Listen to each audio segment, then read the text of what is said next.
മമ്മൂക്കയുടെ കൂടെ ആയിരുന്നു ഏറ്റവും കൂടുതൽ കോമ്പിനേഷൻ ഉണ്ടായത്. അതാണ് ഏറ്റവും എനിക്ക് സന്തോഷം ഉണ്ടായിരുന്ന ഒരു കാര്യം. അപ്പൊ ആളുടെ ഡ്രൈവിംഗ് സ്കിൽസ് ഒക്കെ എക്സ്പീരിയൻസ് ചെയ്യാനുള്ള ഭാഗ്യം എനിക്ക് കിട്ടി. നമുക്ക് ഓടിക്കുന്ന വണ്ടിയിൽ ഉണ്ടാവുക എന്നൊക്കെ പറയുമ്പോൾ പൂജ കഴിഞ്ഞിട്ട് ഫസ്റ്റ് എടുക്കുന്ന എന്റെ സീന്. അപ്പൊ ഇവരെന്നെ മേക്കപ്പ് ചെയ്യുമ്പോൾ തന്നെ എന്റെ അടുത്ത് ഇങ്ങനെ പറഞ്ഞോണ്ടിരിക്കാം, അമ്മയുടെ മുഖം വെച്ചാണ് സ്റ്റാർട്ട് ചെയ്യുന്നത്, പടം വിജയിക്കുമോ അങ്ങനെയൊക്കെ എന്റെ റെസ്പോൺസിബിലിറ്റി പോലെ. അപ്പൊ ഞാൻ പറഞ്ഞു, നിങ്ങൾ എന്റെ തലയിലിടണ്ടെന്ന്. ഇത്രയും ആക്ടേഴ്സ് ഉണ്ട്, ഇത്രയും ആൾക്കാരുണ്ട്, എന്നിട്ട് ഇവര് സ്റ്റാർട്ട് ചെയ്ത് എന്റെ മുഖം വെച്ചിട്ടാ. 2020 ഞാൻ വൈശാഖ് സാറിന് മെസ്സേജ് അയച്ചിട്ടുണ്ടായിരുന്നു. സൂട്ടബിൾ ആയിട്ടുള്ള റോൾ എന്തെങ്കിലും ഉണ്ടെങ്കിൽ എനിക്ക് വരുമല്ലോ എന്നുള്ള രീതിയിൽ ഞാൻ പുള്ളിക്ക് മെസ്സേജ് അയച്ചു. ആള് ഈ മെസ്സേജ് കാണുന്നത് 3 വർഷത്തിന് ശേഷമാണ് എനിക്ക് റിപ്ലൈ അയച്ചു. അപ്പൊ ഞാൻ വിചാരിച്ചു, 3 വർഷം കഴിഞ്ഞിട്ട് ഇപ്പോഴാണ് റിപ്ലൈ കിട്ടുന്നത്. ആള് പറഞ്ഞു, ഇങ്ങനെ ഒരു പടമുണ്ട്, മമ്മൂക്കയുടെ കൂടെയാണ് ചെയ്യുന്നതെന്ന് പറഞ്ഞപ്പോൾ തന്നെ എൻ്റെ പകുതി ജീവൻ ഞാനിങ്ങനെ ഓക്കെ ഇനിയും ബാക്കി. മമ്മൂക്ക നല്ല രീതിയിൽ നമ്മൾ പെർഫോം ചെയ്യുമ്പോൾ കോംപ്ലിമെന്റ് ചെയ്യുമ്പോൾ ഇപ്പൊ എന്റെ മാത്രമേ എടുക്കുന്നുള്ളൂ. മമ്മൂക്ക വാച്ച് ചെയ്തുകൊണ്ടിരിക്കുക. എനിക്ക് തോന്നുന്നുണ്ട് എന്തോ ശരിയാവില്ലല്ലോ എന്ന് എനിക്കിനും തോന്നുന്നുണ്ട്. അപ്പൊ തന്നെ മമ്മൂക്ക ഇങ്ങനെ പറഞ്ഞു, നീ കുറച്ചും കൂടെ ഹാൻഡ്സ് യൂസ് അല്ലെങ്കിൽ ബോഡി കുറച്ചുകൂടെ യൂസ് ചെയ്യുന്നുള്ള രീതിയിൽ പറഞ്ഞു. കറക്റ്റ് ആയിട്ട് ആളവിടെ നിന്ന് പറഞ്ഞു. അപ്പൊ പിന്നെ അങ്ങനത്തെ കുറെ കാര്യങ്ങള് ആള് പറഞ്ഞു തരും, എല്ലാം ഒബ്സർവ് ചെയ്യും, എന്നിട്ട് എല്ലാം പറഞ്ഞു തരും. നമുക്ക് ഇങ്ങനെ ഫുൾ ടൈം എന്തെങ്കിലും പറഞ്ഞ എന്നെ ഇങ്ങനെ കളിയാക്കിക്കൊണ്ടിരിക്കും. എന്നെ കാണുമ്പോ ഒരു അങ്ങനെ ഒരു സാധനം ഉണ്ട്. പുള്ളി എന്നെ വന്നിട്ട് എന്റെ അടുത്ത് ചോദിച്ചു, ഈ മുടി വിഗാണോ എന്നൊക്കെ. അപ്പൊ ഞാനിങ്ങനെ അല്ല, എന്റെ മുടിയാ. എന്നെ ഇങ്ങനെ മിനിയൻ എന്നായിരുന്നു വിളിച്ചോണ്ടിരുന്നത്. ചില ദിവസം എന്നെ ചെറുതിനെ കാണാനില്ലല്ലോ, ചെറുതിനെ അവിടെ പിടിച്ച് നിർത്തും എന്നൊക്കെ രീതിയിൽ അങ്ങനെ പറയും. എന്റെ പൂച്ച ബംഗാൾ ക്യാറ്റാണ്. അപ്പുറത്തെ വീട്ടിലെ പേർഷ്യൻ ക്യാറ്റ് വിട്ട് ഇത് ക്രോസ് ആയി. ബിന്ദു ചേച്ചി അടുത്ത് ഇങ്ങനെ പറഞ്ഞു, ഇങ്ങനെയാണ് അത് പ്രഗ്നന്റ് ആയത്. അപ്പൊ ഞാനിങ്ങനെ പറഞ്ഞപ്പോ ആക്ച്വലി മമ്മൂക്ക അവിടെ നിന്ന് കേൾക്കുന്നുണ്ട്, ശ്രദ്ധിക്കുന്നുണ്ട്. അവിടെ നിന്നൊരു ശബ്ദം, അപ്പൊ ഇല്ലെജിറ്റിമേറ്റ് ചൈൽഡ് ആളല്ലേ. അപ്പൊ ഞാനിങ്ങനെ അയ്യോ ഇതൊക്കെ കേട്ടോ. എനിക്ക് പൊതുവേ ഒരു ശീലമുണ്ട്, എപ്പോഴും എൻ്റെ കയ്യിൽ ഫോൺ ഉണ്ടാവും. രാജ്ബി ഷെട്ടി ആയിട്ട് ഞാൻ ഇന്റർവ്യൂവിന് ഇരിക്കുന്ന സമയത്ത് ഇന്റർവ്യൂവിന് ഇരിക്കുമ്പോൾ ഫോൺ കൈ പിടിച്ചിട്ട് ഞാനിങ്ങനെ ഇരിക്കും. നമ്മുടെ കയ്യിൽ എപ്പോഴും ഫോൺ ഇരിക്കുമ്പോൾ ആൾക്കാർക്കൊരു തോട്ട് ഉണ്ടാവും, നമ്മൾ ഭയങ്കരമായിട്ട് അതിലാണ് നമ്മുടെ ഫോക്കസ് പോകുന്നത്, ഇവിടെ ബിസിയാണ്, നമുക്ക് ഇതിന് സമയമില്ല എന്നുള്ള ഒരു ഇമേജാണ് നമ്മൾ പുറത്ത് കൊടുക്കുന്നത്. അങ്ങനത്തെ ടിപ്സ് ഒക്കെ പറഞ്ഞു. Hi hello, welcome to Django Space. ഞാൻ സ്നേഹ. സോഷ്യൽ മീഡിയയിൽ ഫുൾ തരംഗമായി നിൽക്കുന്ന ആ സിനിമയാണ് ടർബോ. ടർബോയുടെ റിലീസിന് വേണ്ടി നമ്മൾ എല്ലാവരും കാത്തിരിക്കുകയാണ്. അപ്പോൾ ടർബോയുടെ വിശേഷങ്ങളുമായി ഇന്ന് എന്നോടൊപ്പം ചേരുന്നു ആമിന നിജാം. സ്വാഗതം. ഹായ്. Thank you Amina. അപ്പം ഞാൻ ഇൻട്രൊഡക്ഷനിൽ പറഞ്ഞ പോലെ തന്നെ ടർബോ എവിടെ നോക്കിയാലും ടർബോ എന്നുള്ള ഒരു പോസ്റ്റേഴ്സ്, അതിൻ്റെ കാര്യങ്ങളൊക്കെയാണ് നമുക്ക് കാണാൻ സാധിക്കുന്നത്. പ്രത്യേകിച്ച് മമ്മൂക്കയുടെ ഫിലിം എന്ന് പറയുമ്പോഴത്തേനും ഒരുപാട് ഹൈപ്പുണ്ട്. അതിനൊപ്പം തന്നെ മമ്മൂട്ടി കമ്പനിയുടെ ഒരു പടം പോലും നമ്മൾക്ക് പ്രേക്ഷകർക്ക് പ്രതീക്ഷ നൽകാതെ പോയിട്ടില്ല. അത്രത്തോളം നല്ല സിനിമകളാണ്. അപ്പം എന്താണ് ടർബോ പ്രേക്ഷകർക്ക് വേണ്ടി ഒരുക്കി വെച്ചിരിക്കുന്നത്? ടർബോ ആക്ച്വലി ഒരു നല്ലൊരു എന്റർടൈനർ ആണെന്ന് പറയാം. അത്യാവശ്യം ആക്ഷൻ ഉണ്ട്, കുറച്ചൊക്കെ ഹ്യൂമർ വർക്ക്ഔട്ട് ചെയ്യാൻ ശ്രമിച്ചിട്ടുണ്ട്. അപ്പോൾ എല്ലാ രീതിയിലും നല്ലൊരു എൻ്റർടൈനർ എന്ന് വേണമെങ്കിൽ പറയാം. ഫാമിലിക്കാണെങ്കിലും എല്ലാ ഏജ് ഗ്രൂപ്പ്സിലും കാണാൻ പറ്റുന്ന, എൻജോയ് ചെയ്യാൻ പറ്റുന്ന ഒരു പടമായിട്ടാണ് എനിക്ക് ഫീൽ ചെയ്തിട്ടുള്ളത്. പിന്നെ നമുക്ക് കണ്ടറിയാതല്ലേ.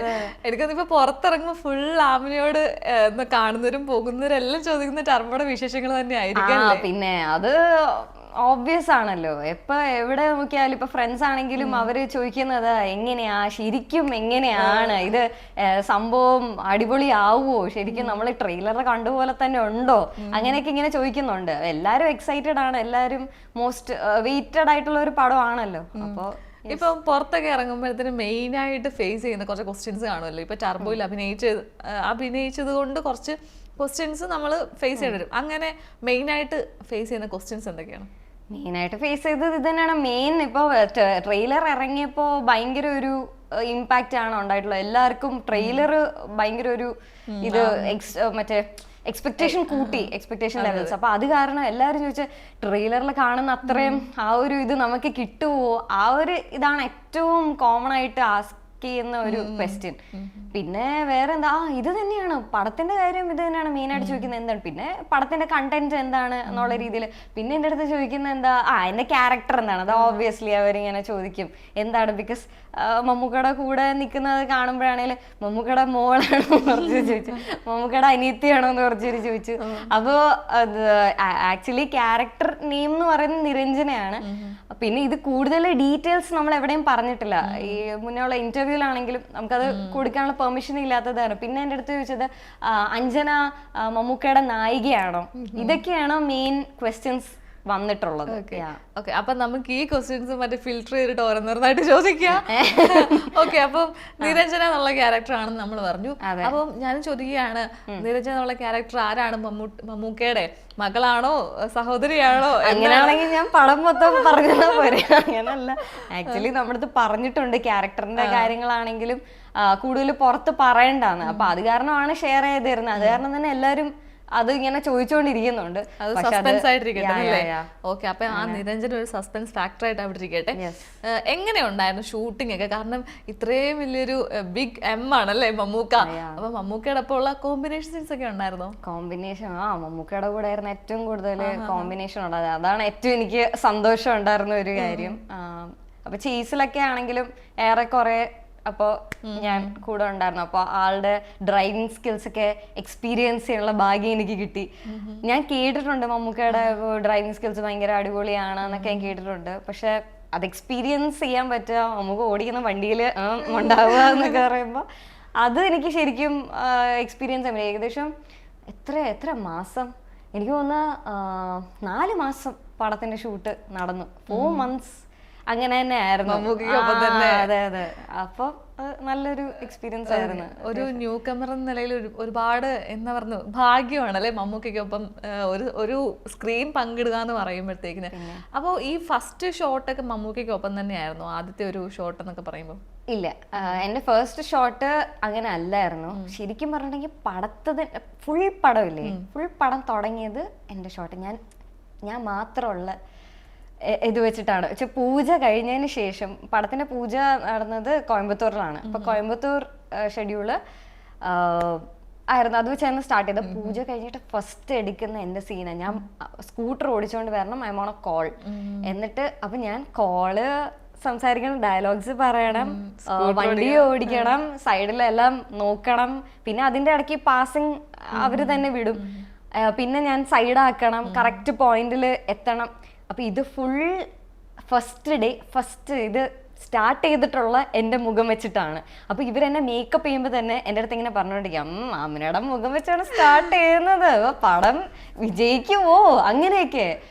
എന്തോ എൻ്റെ പടം വിജയിച്ചാൽ എൻ്റെ റെസ്പോൺസിബിലിറ്റി പോലെ. അപ്പൊ ഞാൻ പറഞ്ഞു, നിങ്ങൾ എൻ്റെ തലയിലിടണ്ടെന്ന് പറഞ്ഞു. എനിക്ക് അത്രയും വലിയ റെസ്പോൺസിബിലിറ്റി എടുക്കാനായിട്ടില്ല എന്നൊക്കെയുള്ള രീതിയിൽ ഞാൻ പറയും. അപ്പൊ ഇവരെനിക്ക് ടെൻഷൻ തരുമോ? ആക്ച്വലി ഇത് കോമഡി ആയിട്ടാണ് ഇവർ പറയുന്നത്. പക്ഷെ നമ്മള് എന്തൊക്കെ പറഞ്ഞാൽ ഇത്രയും വലിയ ക്രൂ അല്ലേ, ഇത്രയും ആക്ടേഴ്സ് ഉണ്ട്, ഇത്രയും ആൾക്കാരുണ്ട്, എന്നിട്ട് ഇവര് സ്റ്റാർട്ട് ചെയ്ത് എൻ്റെ മുഖം വെച്ചിട്ടാ.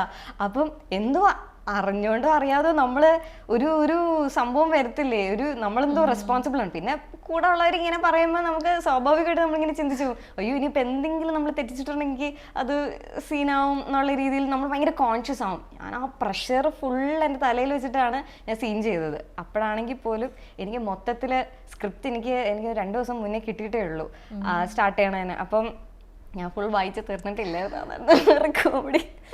അപ്പം ഇത് ഏത് സെക്ഷനിലാണ് പോർഷനിലാണ് ഈ ഇത് വരുന്നതെന്ന് എനിക്കറിയില്ല, അവിടെ എത്തിയിട്ടില്ല വായിച്ച്. അപ്പോൾ നിരഞ്ജന അവിടെ മേക്കപ്പ് ചെയ്തോണ്ടിരിക്കുക. അപ്പൊ നിരഞ്ജന അടുത്ത് ഞാൻ ഇങ്ങനെ ചോദിച്ചു, നിരഞ്ജന എന്തുവാ ശരിക്കും നമ്മൾ എന്ത് ഷൂട്ട് ചെയ്യുന്നത്, അതെന്താ അവസ്ഥ എന്നൊക്കെ. പുള്ളിക്കാരി അപ്പൊ കഥ പറഞ്ഞുകൊണ്ടിരിക്കുക, ഇങ്ങനെയാണ് അങ്ങനെ അപ്പൊ ഇങ്ങനെ സംഭവിക്കും. അപ്പൊ ഞാനിങ്ങനെ എന്നിട്ട് എന്ന് പറഞ്ഞിട്ട് ആ ബൈക്കിന്റെ ആ സീക്വൻസ് വരെ എത്തണില്ല, പുള്ളിക്കാരി കഥ പറഞ്ഞുകൊണ്ടിരിക്കുക. അപ്പൊ ഞാനിങ്ങനെ എന്നിട്ട് ബൈക്കിൽ കയറിയിട്ട് എന്ന് പറഞ്ഞിട്ട് പുള്ളിക്കാരി ഞാനിങ്ങനെ ചോദിക്കായിരുന്നു, എന്നിട്ട് ഞാൻ ബൈക്കും കൊണ്ട് എങ്ങോട്ടാ പോകുന്നത്, എനിക്കറിയില്ല എങ്ങോട്ടാ പോകുന്നത്. അപ്പൊ അത് ഞാൻ ചോദിച്ചുകൊണ്ടിരുന്നപ്പോ കറക്റ്റ് അവര് എന്ന് പറഞ്ഞു, അമ്മ ഷോർട്ട് റെഡിയാണേ വിളിക്കുന്നുണ്ടെന്ന് പറഞ്ഞു. തീർന്നു, ശരി കഴിഞ്ഞു എന്നെ പറഞ്ഞു വിടുന്ന രീതിയിൽ ഞാൻ ശരി എന്നാ പിന്നെ എന്നൊക്കെ പറഞ്ഞ് നിരഞ്ജന്റെ അടുത്ത് കരഞ്ഞടിച്ചിട്ട് ഞാൻ പോയി ഇറങ്ങി. പക്ഷെ ദൈവഭാഗ്യം കൊണ്ട് എല്ലാം കറക്റ്റ് ആയിട്ട് വന്നു. ഫസ്റ്റ് ടേക്ക് തന്നെ എൻ്റെ ആക്ഷൻ ഓക്കെ ആയിരുന്നു. പിന്നെ എന്തോ പാസിംഗിൽ എന്തോന്ന് പറഞ്ഞാൽ ഐ തിങ്ക് സെക്കൻഡ് ടേക്ക് എങ്ങാണ്ട് ഓക്കെ ആയി. ആൻഡ് വൈശാഖ് സാർ ഇങ്ങനെ പറഞ്ഞു നന്നായിരുന്നു മോളെ, നന്നായി, ഇങ്ങനെ തന്നെ ചെയ്താൽ മതി അങ്ങനെയൊക്കെ പറഞ്ഞപ്പോൾ എനിക്ക് നമ്മുടെ കോൺഫിഡൻസ് ലെവൽ കൂടുമല്ലോ. അപ്പോൾ എനിക്ക് ഭയങ്കര സന്തോഷമായി. അപ്പോൾ ദാറ്റ് വാസ് ദ അപ്പോൾ പടം സ്റ്റാർട്ട് ചെയ്ത് തന്നെ എൻ്റെ ഫേസ് വെച്ചിട്ടാണ്. ബട്ട് ഇയാളെന്താ ചോദിച്ചുകൂടാതെ, ഞാൻ മറന്നുപോയി, നമ്മളെന്തോ ചോദിച്ചതിലാണല്ലോ. ഫസ്റ്റ് ഷോട്ട് മമ്മൂക്കയോടൊപ്പം ആയിരുന്നു. അപ്പോൾ ഇതായിരുന്നു ഒറ്റയ്ക്ക് ഉള്ള ഷോട്ടായിരുന്നു ആക്ച്വലി ഫസ്റ്റ് ഹോൾ മൂവിയുടെ ഫസ്റ്റ് ഷോട്ട് അതായിരുന്നു. അത് കഴിഞ്ഞതിന് ശേഷം പിന്നെ മമ്മൂക്കായിട്ടുള്ള സീക്വൻസ് പിന്നെ ചെയ്തത് ഫുൾ ചേസിന്റെ കുറച്ച് കാര്യങ്ങളൊക്കെ ആയിരുന്നു ചെയ്തത്. പിന്നെയാണ് സീൻസ് സ്റ്റാർട്ട് ചെയ്തത് മമ്മൂക്കയുടെ കൂടെ ഉള്ള കോമ്പിനേഷൻസ് എന്ന് പറയുമ്പോൾ ഡയലോഗ് സീൻസ്. ഇപ്പൊ ഒരുപാട് വർക്കുകൾ ചെയ്തിട്ടുണ്ട്, short films, web series, album. പക്ഷേ ഒരു സിനിമയിലേക്ക് വരുമ്പോഴത്തേന് ഇത്രയും ക്രൗഡ്, അവിടെ നമ്മൾ ഫസ്റ്റ് ഷോട്ട് എന്ന് പറയുമ്പോൾ നമ്മുടെ നെഞ്ചിടിക്കുമല്ലോ. അപ്പൊ ആ ഒരു ടെൻഷൻ എങ്ങനെ ഉണ്ടായിരുന്നു? വല്ലാത്ത ഒരു ഇതാണ്, എന്തൊരു റെസ്പോൺസിബിലിറ്റി എൻ്റെ തലയിൽ വെച്ച് തരുന്ന പോലെ എനിക്ക് തോന്നി. നോർമലി ഇപ്പോൾ നമ്മൾ ഷോർട്ട് ഫിലിമിലും വെബ് സീരീസിലും ഒക്കെ അഭിനയിക്കുമ്പോൾ എനിക്ക് തോന്നുന്നില്ല നമുക്ക് ഇത്രയും ടെൻഷൻ ഉണ്ടത്. അത് അപ്പം ഇത്രയും നല്ലൊരു ക്രൂഡോട് ഇത്രയും വലിയൊരു ക്രൂ അപ്പം ആദ്യമായിട്ടാണ് അങ്ങനെയൊക്കെ കിട്ടുന്നത്. അപ്പോൾ ഓഫ്കോഴ്സ് അത് ഡിഫറെൻ്റ് ആണ്, എനിക്കത് എക്സ്പീരിയൻസ് ചെയ്യാൻ പറ്റി. ഷോർട്ട് ഫിലിംസിൽ നമ്മൾ വെബ് സീരീസിലും അഭിനയിക്കുമ്പോൾ ഇത്രയും വലിയ ക്രൂ അല്ല. അപ്പോൾ നമുക്ക് അത്രയും ഒരു ടെൻഷൻ ഉണ്ടാവില്ല, നമ്മൾ കൂളായിട്ട് ഇത് ചെയ്തു പോകും, ഓക്കെ അത് അങ്ങനെ. പക്ഷേ സിനിമയിലേക്ക് വന്നപ്പോൾ അത്ര കൂളാവാൻ പറ്റില്ല. ഞാൻ കുറച്ചിങ്ങനെ ഇതായി. പ്രത്യേകിച്ച് ഫസ്റ്റ് ഷോട്ട് ഞാൻ എന്ന് പറഞ്ഞപ്പോൾ തന്നെ ഓക്കെ, എനിക്കാണെങ്കിൽ കഥയും മൊത്തം ഞാൻ വായിച്ചില്ല, അങ്ങനെ ഒരു ഇതിലിരിക്കുകയായിരുന്നു. പക്ഷെ അത്യാവശ്യം നല്ല രീതിയിൽ പോയി. അത് കഴിഞ്ഞതിന് ശേഷം പിന്നെ സെറ്റായി. നമ്മൾ ആദ്യം തന്നെ നമ്മൾ അതിന് വേണ്ടിയിട്ട് പ്രിപ്പയർ ചെയ്ത് പിന്നെ ഓക്കെ ആവുമല്ലോ, അങ്ങനെ പിന്നെ സെറ്റായി. എങ്ങനെയാണ് ടർബോയിലേക്കുള്ളൊരു എൻട്രി? ഓഡിഷൻ വഴിയായിരുന്നു അതോ അല്ലാതെ? അത് ആക്ച്വലി ശരിക്കും ഇപ്പം ഞാൻ ആദ്യം ചെയ്ത പടം എന്ന് പറയുന്നത് അഞ്ചാം പാതിരയാണ്. അഞ്ചാം പാതിരയിൽ ഒരു ക്യാരക്ടർ റോളാണ് പടമായിട്ട് ഞാൻ ചെയ്ത ഒരു സംഭവം. അപ്പൊ അത് മിഥുൻ ചേട്ടനാണല്ലോ അതിന്റെ ഡയറക്ടർ. അപ്പൊ അന്ന് തന്നെ മിഥുൻ ചേട്ടനൊക്കെ ആയിട്ട് നല്ല കമ്പനിയായി, പുള്ളി നല്ലതാന്നൊക്കെ പറഞ്ഞു. അന്ന് ചെയ്ത ഇതൊക്കെ നല്ല ഇഷ്ടപ്പെട്ടു എന്നുള്ള രീതിയിൽ സംസാരിച്ചു. അപ്പൊ എനിക്കും സന്തോഷമായി. അത് കഴിഞ്ഞതിന് ശേഷം ഞാൻ അത് ചെറിയൊരു കോമഡിയാണ് പറഞ്ഞോളൂ. ഞാൻ 2020 ഞാൻ വൈശാഖ് സാറിന് മെസ്സേജ് അയച്ചിട്ടുണ്ടായിരുന്നു. ഞാനിങ്ങനെ കൊറോണ ഒക്കെ ആയിട്ട് എല്ലാവരും വീട്ടിൽ ഇരിക്കുന്ന സമയല്ലേ, അപ്പൊ ആ സമയത്ത് ഞാൻ പുള്ളിക്ക് മെസ്സേജ് അയച്ചിട്ടുണ്ടായിരുന്നു. എന്ന് പറയുമ്പോൾ പുലിമുരുകനൊക്കെ പുള്ളി ചെയ്തതാണല്ലോ, അപ്പൊ അതൊക്കെ കണ്ടിട്ട് ഞാൻ ഭയങ്കര എനിക്ക് ഇഷ്ടപ്പെട്ടിട്ടുണ്ട്. വൈശാഖ് സാറിന്റെ വർക്കൊക്കെ അടിപൊളിയാണ്. അപ്പൊ എനിക്ക് അത്രയും ഇഷ്ടപ്പെട്ടിട്ടുള്ള വർക്കാണ്. അപ്പൊ ഞാൻ ശരിക്കും പേഴ്സണലി വിചാരിച്ചിട്ടുണ്ട് പുലിമുരുകനൊക്കെ കണ്ടപ്പോൾ പുള്ളിയോടെ വർക്ക് ചെയ്യാൻ പറ്റിയിട്ടുണ്ടെങ്കിൽ എന്നുള്ള രീതിയിൽ എനിക്കൊരു ആഗ്രഹം തോന്നിയിട്ടുണ്ട്. അപ്പൊ ഈ ലോക്ക്ഡൗൺ സമയത്ത് ഒരു പണിയില്ലാതെ വെറുതെ ഇരിക്കുന്ന സമയത്താണ് ഞാനിങ്ങനെ അപ്രീഷിയേറ്റ് ചെയ്യേണ്ട കുറെ ആൾക്കാർ. അപ്പൊ ഞാൻ എന്തോ ഒരു ഇത് വന്നപ്പോൾ ഞാനിങ്ങനെ ഓർത്തു, പുള്ളിയോടൊക്കെ വർക്ക് ചെയ്താൽ എന്ത് രസമായിരിക്കും, ഇനി എന്തെങ്കിലും ഒരു പ്രൊജക്റ്റ് ചെയ്യുകയാണെങ്കിൽ സ്യൂട്ടബിൾ ആയിട്ടുള്ള റോൾ എന്തെങ്കിലും ഉണ്ടെങ്കിൽ എനിക്ക് വരുമല്ലോ എന്നുള്ള രീതിയിൽ ഞാൻ പുള്ളിക്ക് മെസ്സേജ് അയച്ചു. സാർ ഇങ്ങനെ വർക്കൊക്കെ അടിപൊളിയാണ്, വെരി നൈസ് എന്നുള്ള രീതിയിൽ ഞാനിങ്ങനെ ജസ്റ്റ് സംസാരിച്ചു. അപ്പോൾ പുള്ളി ഓക്കെ താങ്ക് യു ഒക്കെ പറഞ്ഞു. അപ്പോൾ ഞാൻ പറഞ്ഞു എന്തെങ്കിലും ഇതുണ്ടെങ്കിൽ പറയണേ, എന്തായാലും I would really like to work with you എന്നുള്ള രീതിയിൽ സംസാരിച്ചു. അപ്പോൾ പുള്ളി ഓക്കെ എന്തെങ്കിലും അയ്യോ സോറി ഞാൻ അപ്പോൾ പറഞ്ഞപ്പോൾ അന്ന് പുള്ളി മെസ്സേജ് കണ്ടിട്ടില്ല. അയ്യോ 2020 ഞാനത് അയക്കുമ്പോൾ പുള്ളി അത് കണ്ടിട്ടില്ല കേട്ടോ. ഞാനിങ്ങനെ അത് അയച്ചിട്ടുണ്ട്. I don't know, may be it got lost. കുറേ മെസ്സേജസ് ആൾക്ക് വരുന്നുണ്ടാവുമല്ലോ, അപ്പോൾ ചിലപ്പോൾ അതിൻ്റെ ഇടയ്ക്ക് ലോസ്റ്റ് ആയിട്ടുണ്ടാവും. ആള് ഈ മെസ്സേജ് കാണുന്നത് 3 വർഷത്തിന് ശേഷമാണ്. 3 വർഷത്തിന് ശേഷം ടർബോയുടെ 2023 ടർബോയുടെ കാസ്റ്റിങ്ങിന്റെ കാര്യം, ടർബോ എന്ന് പറയുന്ന ഒരു പ്രൊജക്റ്റ് ഒക്കെ ഇതായിട്ടുണ്ട്, ഇനി കാസ്റ്റിങ്ങിലേക്ക് പോവാം. ആ ഒരു സ്റ്റേജിലാണ് എന്തോ ദൈവഭാഗ്യം പോലെ പുള്ളി he came across that message. എന്നിട്ട് എനിക്കിങ്ങനെ റിപ്ലൈ അയച്ചു. എന്നിട്ട് ആള് ഇങ്ങനെ വിചാരിച്ചു ഓക്കെ ആ ക്യാരക്ടറിന് ഈ കൂടി ചിലപ്പോൾ സൂട്ടബിൾ ആവുമല്ലോ. അപ്പോൾ ആള് ഓക്കെ നല്ല എന്താണ് എനിക്ക് റിപ്ലൈ അയച്ചു. അപ്പോൾ ഞാൻ വിചാരിച്ചു 3 വർഷം കഴിഞ്ഞിട്ട് ഇപ്പോഴാണ് റിപ്ലൈ കിട്ടുന്നത് എന്നിങ്ങനെ വിചാരിച്ചു. അപ്പോൾ ആള് പറഞ്ഞു ഇങ്ങനെ ഒരു പടമുണ്ട്, മമ്മൂക്കയുടെ കൂടെയാണ് ചെയ്യുന്നതെന്ന് പറഞ്ഞപ്പോൾ തന്നെ എൻ്റെ പകുതി ജീവൻ ഞാനിങ്ങനെ ഓക്കെ ഇനിയും ബാക്കി ഞാനിങ്ങനെ ഇതായിപ്പോയി. അയ്യോ ഇനി എനിക്കത് പ്രോസസ് ചെയ്യാൻ പറ്റിയില്ല പെട്ടെന്ന്.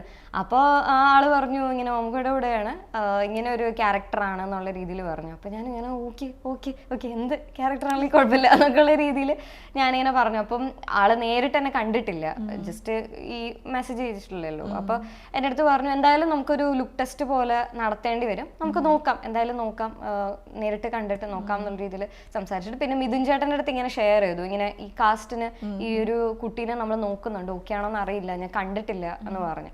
അപ്പം മിഥുൻ ചേട്ടൻ പറഞ്ഞു, അയ്യോ അവള് എൻ്റെ പടത്തിലാണ് ഫസ്റ്റ് ചെയ്തത്, മഞ്ചാം പാതിരയിലാണ് ചെയ്തത്, നല്ലോണം ചെയ്യുന്നൊക്കെ പറഞ്ഞിട്ട് എന്നെ നൈസായിട്ട് കുറെ പൊക്കി.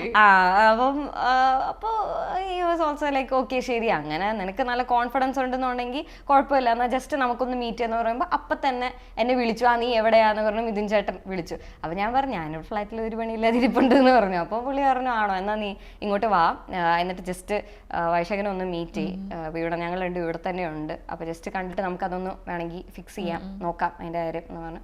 അങ്ങനെയാണ് ഞാൻ ഇവരെ പോയി മീറ്റ് ചെയ്യുന്നത്. അപ്പോൾ അവർ കണ്ടപ്പോൾ തന്നെ ഓക്കെ ആ ക്യാരക്ടറിന് പറ്റിയതാണ്, വലിയ കുഴപ്പമില്ല എന്നുള്ള രീതിയിൽ അപ്പം തന്നെ ഒരു ഇത് പറഞ്ഞു. പിന്നെ ഭയങ്കര സന്തോഷമായി. പിന്നെ ഞാൻ അധികം പുറത്ത് പറയാതെ ഇരിക്കുകയായിരുന്നു ആൾക്കാർക്ക്, ബിക്കോസ് എനിക്ക് പേടിയായിരുന്നു. ഇപ്പം നമ്മൾ സിനിമയുടെ കാര്യമാണ്, നമുക്ക് സെറ്റായി ചിലപ്പം കുറച്ച് കഴിഞ്ഞിട്ട് ചിലപ്പോൾ അങ്ങനെ ആയിന്ന് വരില്ല, ചിലപ്പോൾ നമ്മുടെ കയ്യിൽ നിന്ന് പോയിന്ന് വരാം, പല ഇതിലും ചേഞ്ചസും ഉണ്ടാവും. അപ്പം അത് കാരണം ഇത് സന്തോഷം ഒക്കെ ആണെങ്കിൽ പോലും ഞാനത് പുറത്ത് പറയോ അങ്ങനെ ഇതൊന്നും ചെയ്തില്ല. പിന്നെ ഞാൻ പ്രാർത്ഥിക്കുകയായിരുന്നു, ഇത് വന്നു, ഇത് കയ്യിൽ നിന്ന് പോയല്ലേ എൻ്റെ പടച്ചോനെ എന്നുള്ള രീതിയിൽ ഞാൻ പ്രാർത്ഥിക്കുകയായിരുന്നു. പിന്നെ അത് കഴിഞ്ഞ ശേഷം എല്ലാം കൺഫർമേഷൻ എന്ന് പറയുന്നത് കുറച്ച് മാസം കഴിഞ്ഞ ശേഷമാണ് ആയത്. എന്നിട്ടൊരു ലുക്ക് ടെസ്റ്റ് ഉണ്ടായിരുന്നു. അപ്പോൾ ആ ലുക്ക് ടെസ്റ്റിന് ഇതൊക്കെ ഓക്കെ, എല്ലാ ആർട്ടിസ്റ്റും ഉണ്ടായിരുന്നു, എല്ലാവരും കണ്ടു. അങ്ങനെയാണത് കൺഫേം ആയി. അങ്ങനെയാണ് ഞാൻ പടത്തിലേക്ക് വരുന്നത്. മിഥുൻ ചേട്ടനായിട്ടുള്ള ഇപ്പം ഞാൻ വർക്ക് ചെയ്തിട്ട് ഉള്ളത് കാരണം അത് എനിക്ക് ബെനിഫിഷ്യൽ ആയി. പുള്ളിയാണ് അതിനെക്കുറിച്ച് നല്ല വാക്കുകൾ പറഞ്ഞത്. നമ്മള് ടർബോ ജോസിനൊപ്പം ഉള്ള കോമ്പിനേഷൻ സീൻസ് എങ്ങനെയുണ്ട്? കാരണം മമ്മൂക്കയുടെ കൂടെ അഭിനയിക്കുന്ന പറയുമ്പോൾ ആദ്യം നമുക്കൊരു ഉള്ളിലൊരു എന്താ പറയുന്നൊരു മിടുമിടുപ്പായിരിക്കുമല്ലോ, നെഞ്ചിങ്ങനെ പടപട ഇടിക്കുമല്ലോ. നമ്മള് കണ്ടിട്ടുണ്ട്, ചിലപ്പം നേരിട്ടും സ്ക്രീനിലൊക്കെ കണ്ടിട്ടുണ്ട്. പക്ഷെ എന്താ പോലെ ഇങ്ങനെ സ്ക്രീൻ ഷെയർ ചെയ്യുമ്പോഴത്തേന് ആ ഫസ്റ്റ് ഷോട്ട് കാണല്ലോ മമ്മൂക്കൊക്കെ ഒപ്പം ഉള്ളത്, എങ്ങാനും തെറ്റിപ്പോയാൽ തീർന്നു. അപ്പൊ ആ ഒരു മൊമെന്റ് എങ്ങനെ ഉണ്ടായിരുന്നു?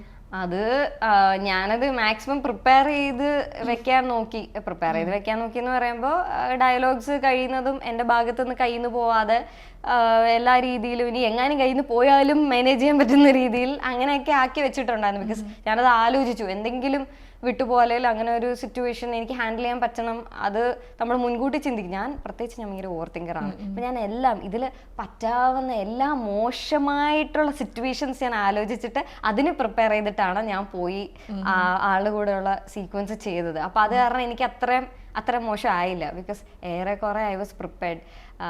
പിന്നെ ആളാണെങ്കിലും നല്ല സപ്പോർട്ട് ചെയ്യും കേട്ടോ.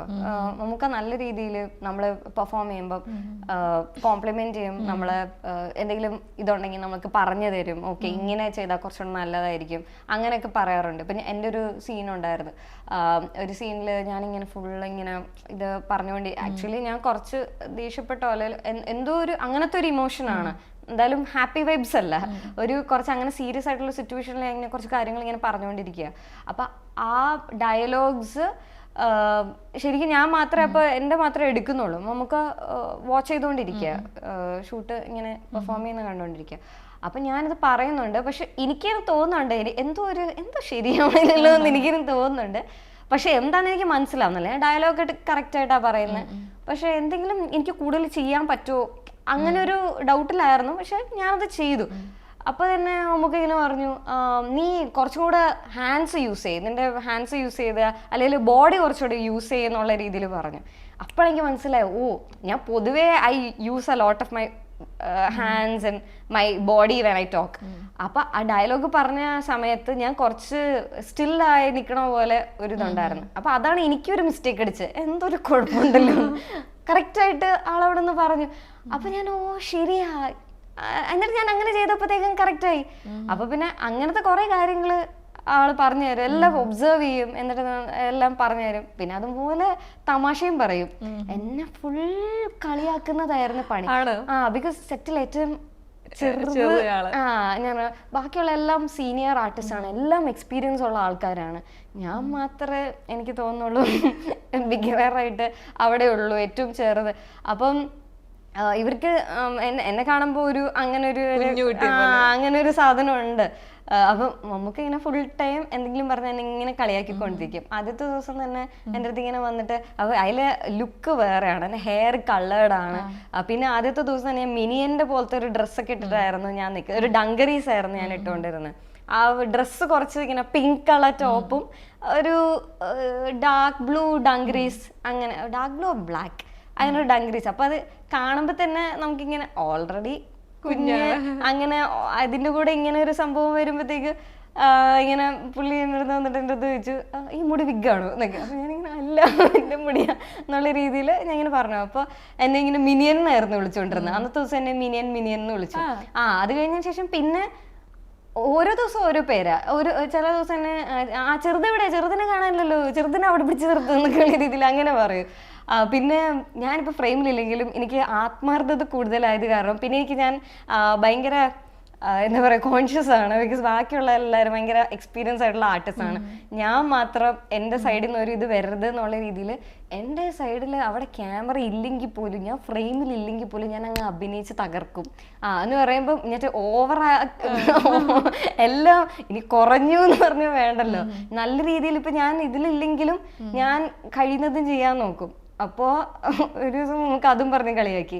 അപ്പോൾ പറഞ്ഞ് അതെ ആ ചെറുത് ഫ്രെയിമിൽ കാണുന്നുണ്ടോ, ഇവിടെ കാണുന്നുണ്ടോ, ഇവിടെ നിന്ന് അഭിനയിച്ച് തകർക്കുക, ആ ക്യാമറ കുറച്ച് അങ്ങോട്ട് നീക്കി വെക്കുക എന്നുള്ള രീതിയിൽ അങ്ങനെയൊക്കെ പറഞ്ഞിട്ട് ഇങ്ങനെ കളിയാക്കും. അപ്പൊ ഫുൾ ടൈം അങ്ങനെയൊക്കെ തന്നെയായിരുന്നു, ഫൺ ഇതായിരുന്നു കൂടുതലും. അപ്പൊ അങ്ങനെ ഒരു എനിക്കിത് കിട്ടിയിട്ടുണ്ട്, കുഞ്ഞ് കൂട്ടത്തിലൊരു ഇതെന്ന് പറഞ്ഞിട്ട് ഒരു പ്രിവിലേജ് കിട്ടിയിട്ടുണ്ട്. എന്നാൽ ബാക്കിയുള്ള ഇപ്പൊ സീനിയർ ആർട്ടിസ്റ്റ് അവർക്ക് ജ്യൂസ് കൊടുക്കുമ്പോ എനിക്ക് ജ്യൂസ് കിട്ടും. അങ്ങനെയൊക്കെ ഒരു ഇത് ഞാൻ എൻജോയ് ചെയ്തിട്ടുണ്ട് സെറ്റില്. അതെ. ഇപ്പം മമ്മൂക്ക് ഒത്തുള്ളൊരു ഫൺ മൊമെന്റ് എന്ന് പറയുമ്പോഴത്തേന് പെട്ടെന്ന് ഓർമ്മ വരുന്നത്, കാരണം ഞാൻ നോക്കുമ്പോഴത്തേനെ ഒരുപാട് സംസാരിക്കുന്ന ആളാണ് അവന ഇവിടെ ഇരുന്നിട്ട്. അപ്പൊ എന്തായാലും ലൊക്കേഷനിൽ ഒരുപാട് ഫൺ മൊമെന്റ്സ് ഇങ്ങനെ സംസാരിച്ചിട്ടുണ്ടായിരിക്കുമല്ലോ. അപ്പൊ അങ്ങനെയുള്ള എന്തെങ്കിലും ഒന്ന് ഷെയർ ചെയ്യാൻ പറ്റുമോ? ഞാൻ ശരിക്കും നല്ല രീതിയിൽ സംസാരിക്കും. അല്ലാത്ത റിയൽ ലൈഫില് സെറ്റില് പോകുമ്പോ ഞാൻ ഭയങ്കര സൈലന്റ്, ഇങ്ങനെയല്ല എന്ന് പറയുമ്പോൾ ഞാൻ ഭയങ്കര, പ്രത്യേകിച്ച് ടേബോടെ സെറ്റില് ഞാൻ എക്സ്ട്രാ സൈലന്റ് ആവാൻ നോക്കിയിട്ടുണ്ട്. ബിക്കോസ് എന്താ ഞാൻ ഈ പറഞ്ഞ പോലെ കോൺഷ്യസ് ആണ് എല്ലാവരും. ഓക്കെ ഇതാണ്, അപ്പോൾ ഞാൻ ഓക്കെ എൻ്റെ ഡയലോഗ് എൻ്റെ ഇത് ഓക്കെ, പണി കഴിഞ്ഞാൽ ഞാൻ ഏതെങ്കിലും സൈഡ് നോക്കി കിടന്ന് ഉറങ്ങും, അങ്ങനെ വല്ല ഞാൻ ചെയ്യലേ മാറി നിൽക്കും. എൻ്റെ ഇത് കഴിഞ്ഞിട്ടുണ്ടെങ്കിൽ ഓക്കെ, അങ്ങനെ ഒരു ഭയങ്കര ഒരു ഒതുങ്ങിയ ഇതിലാണ് ഞാൻ നിന്നിരുന്നത് ഇനീഷ്യലി. അത് കഴിഞ്ഞതിന് ശേഷം പതുക്കെ ബിന്ദു ചേച്ചിയായിട്ട് ഭയങ്കര കമ്പനിയായി.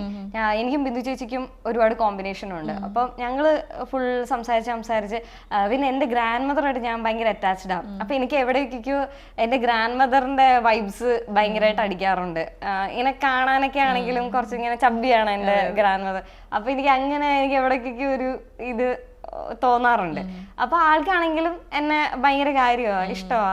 അപ്പൊ ഞങ്ങള് ഇതാകുമ്പോ ഞാൻ എന്റെ പൂച്ചയുടെ വിശേഷങ്ങളൊക്കെ പറഞ്ഞു. കുറെ പൂച്ചയുണ്ട് വീട്ടില്, ഇപ്പൊ തന്നെ 4 ഉണ്ട്. അങ്ങനെ അപ്പൊ ഒരു പൂച്ച പ്രഗ്നന്റ് ആണ്, ഇനിയും വന്നോളും പൂച്ചകൾ.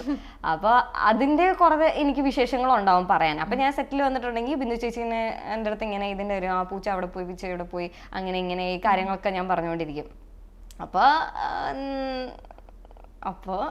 പറഞ്ഞോളെ എന്തോ പറയാൻ ഇങ്ങനെ ഉള്ളിൽ ചെറിയൊരു ഇതാണ്. ഞാനിങ്ങനെ ഒരു ദിവസം ബിന്ദു ചേച്ചി എടുത്ത് ഇങ്ങനെ പറഞ്ഞുകൊണ്ടിരിക്കുകയായിരുന്നു. എൻ്റെ പൂച്ച ബംഗാൾ ക്യാറ്റാണ്. അപ്പൊ ഇത് ശരിക്കും അപ്പുറത്തെ വീട്ടിലെ പേർഷ്യൻ ക്യാറ്റ് വിട്ട് ഇത് ക്രോസായി. അത് ഞാൻ കൊണ്ടുപോയി ക്രോസ് ചെയ്തതൊന്നും അല്ല, അബദ്ധവശാൽ എൻ്റെ ജനല് ഞാൻ തുറന്നിട്ടിരിക്കുകയായിരുന്നു. അപ്പൊ ഇത് ഞാൻ അറിയാതെ അപ്പുറത്തെ വീട്ടിലേക്ക് ചാടിപ്പോയി, അങ്ങനെ ഇത് പ്രഗ്നന്റ് ആയി.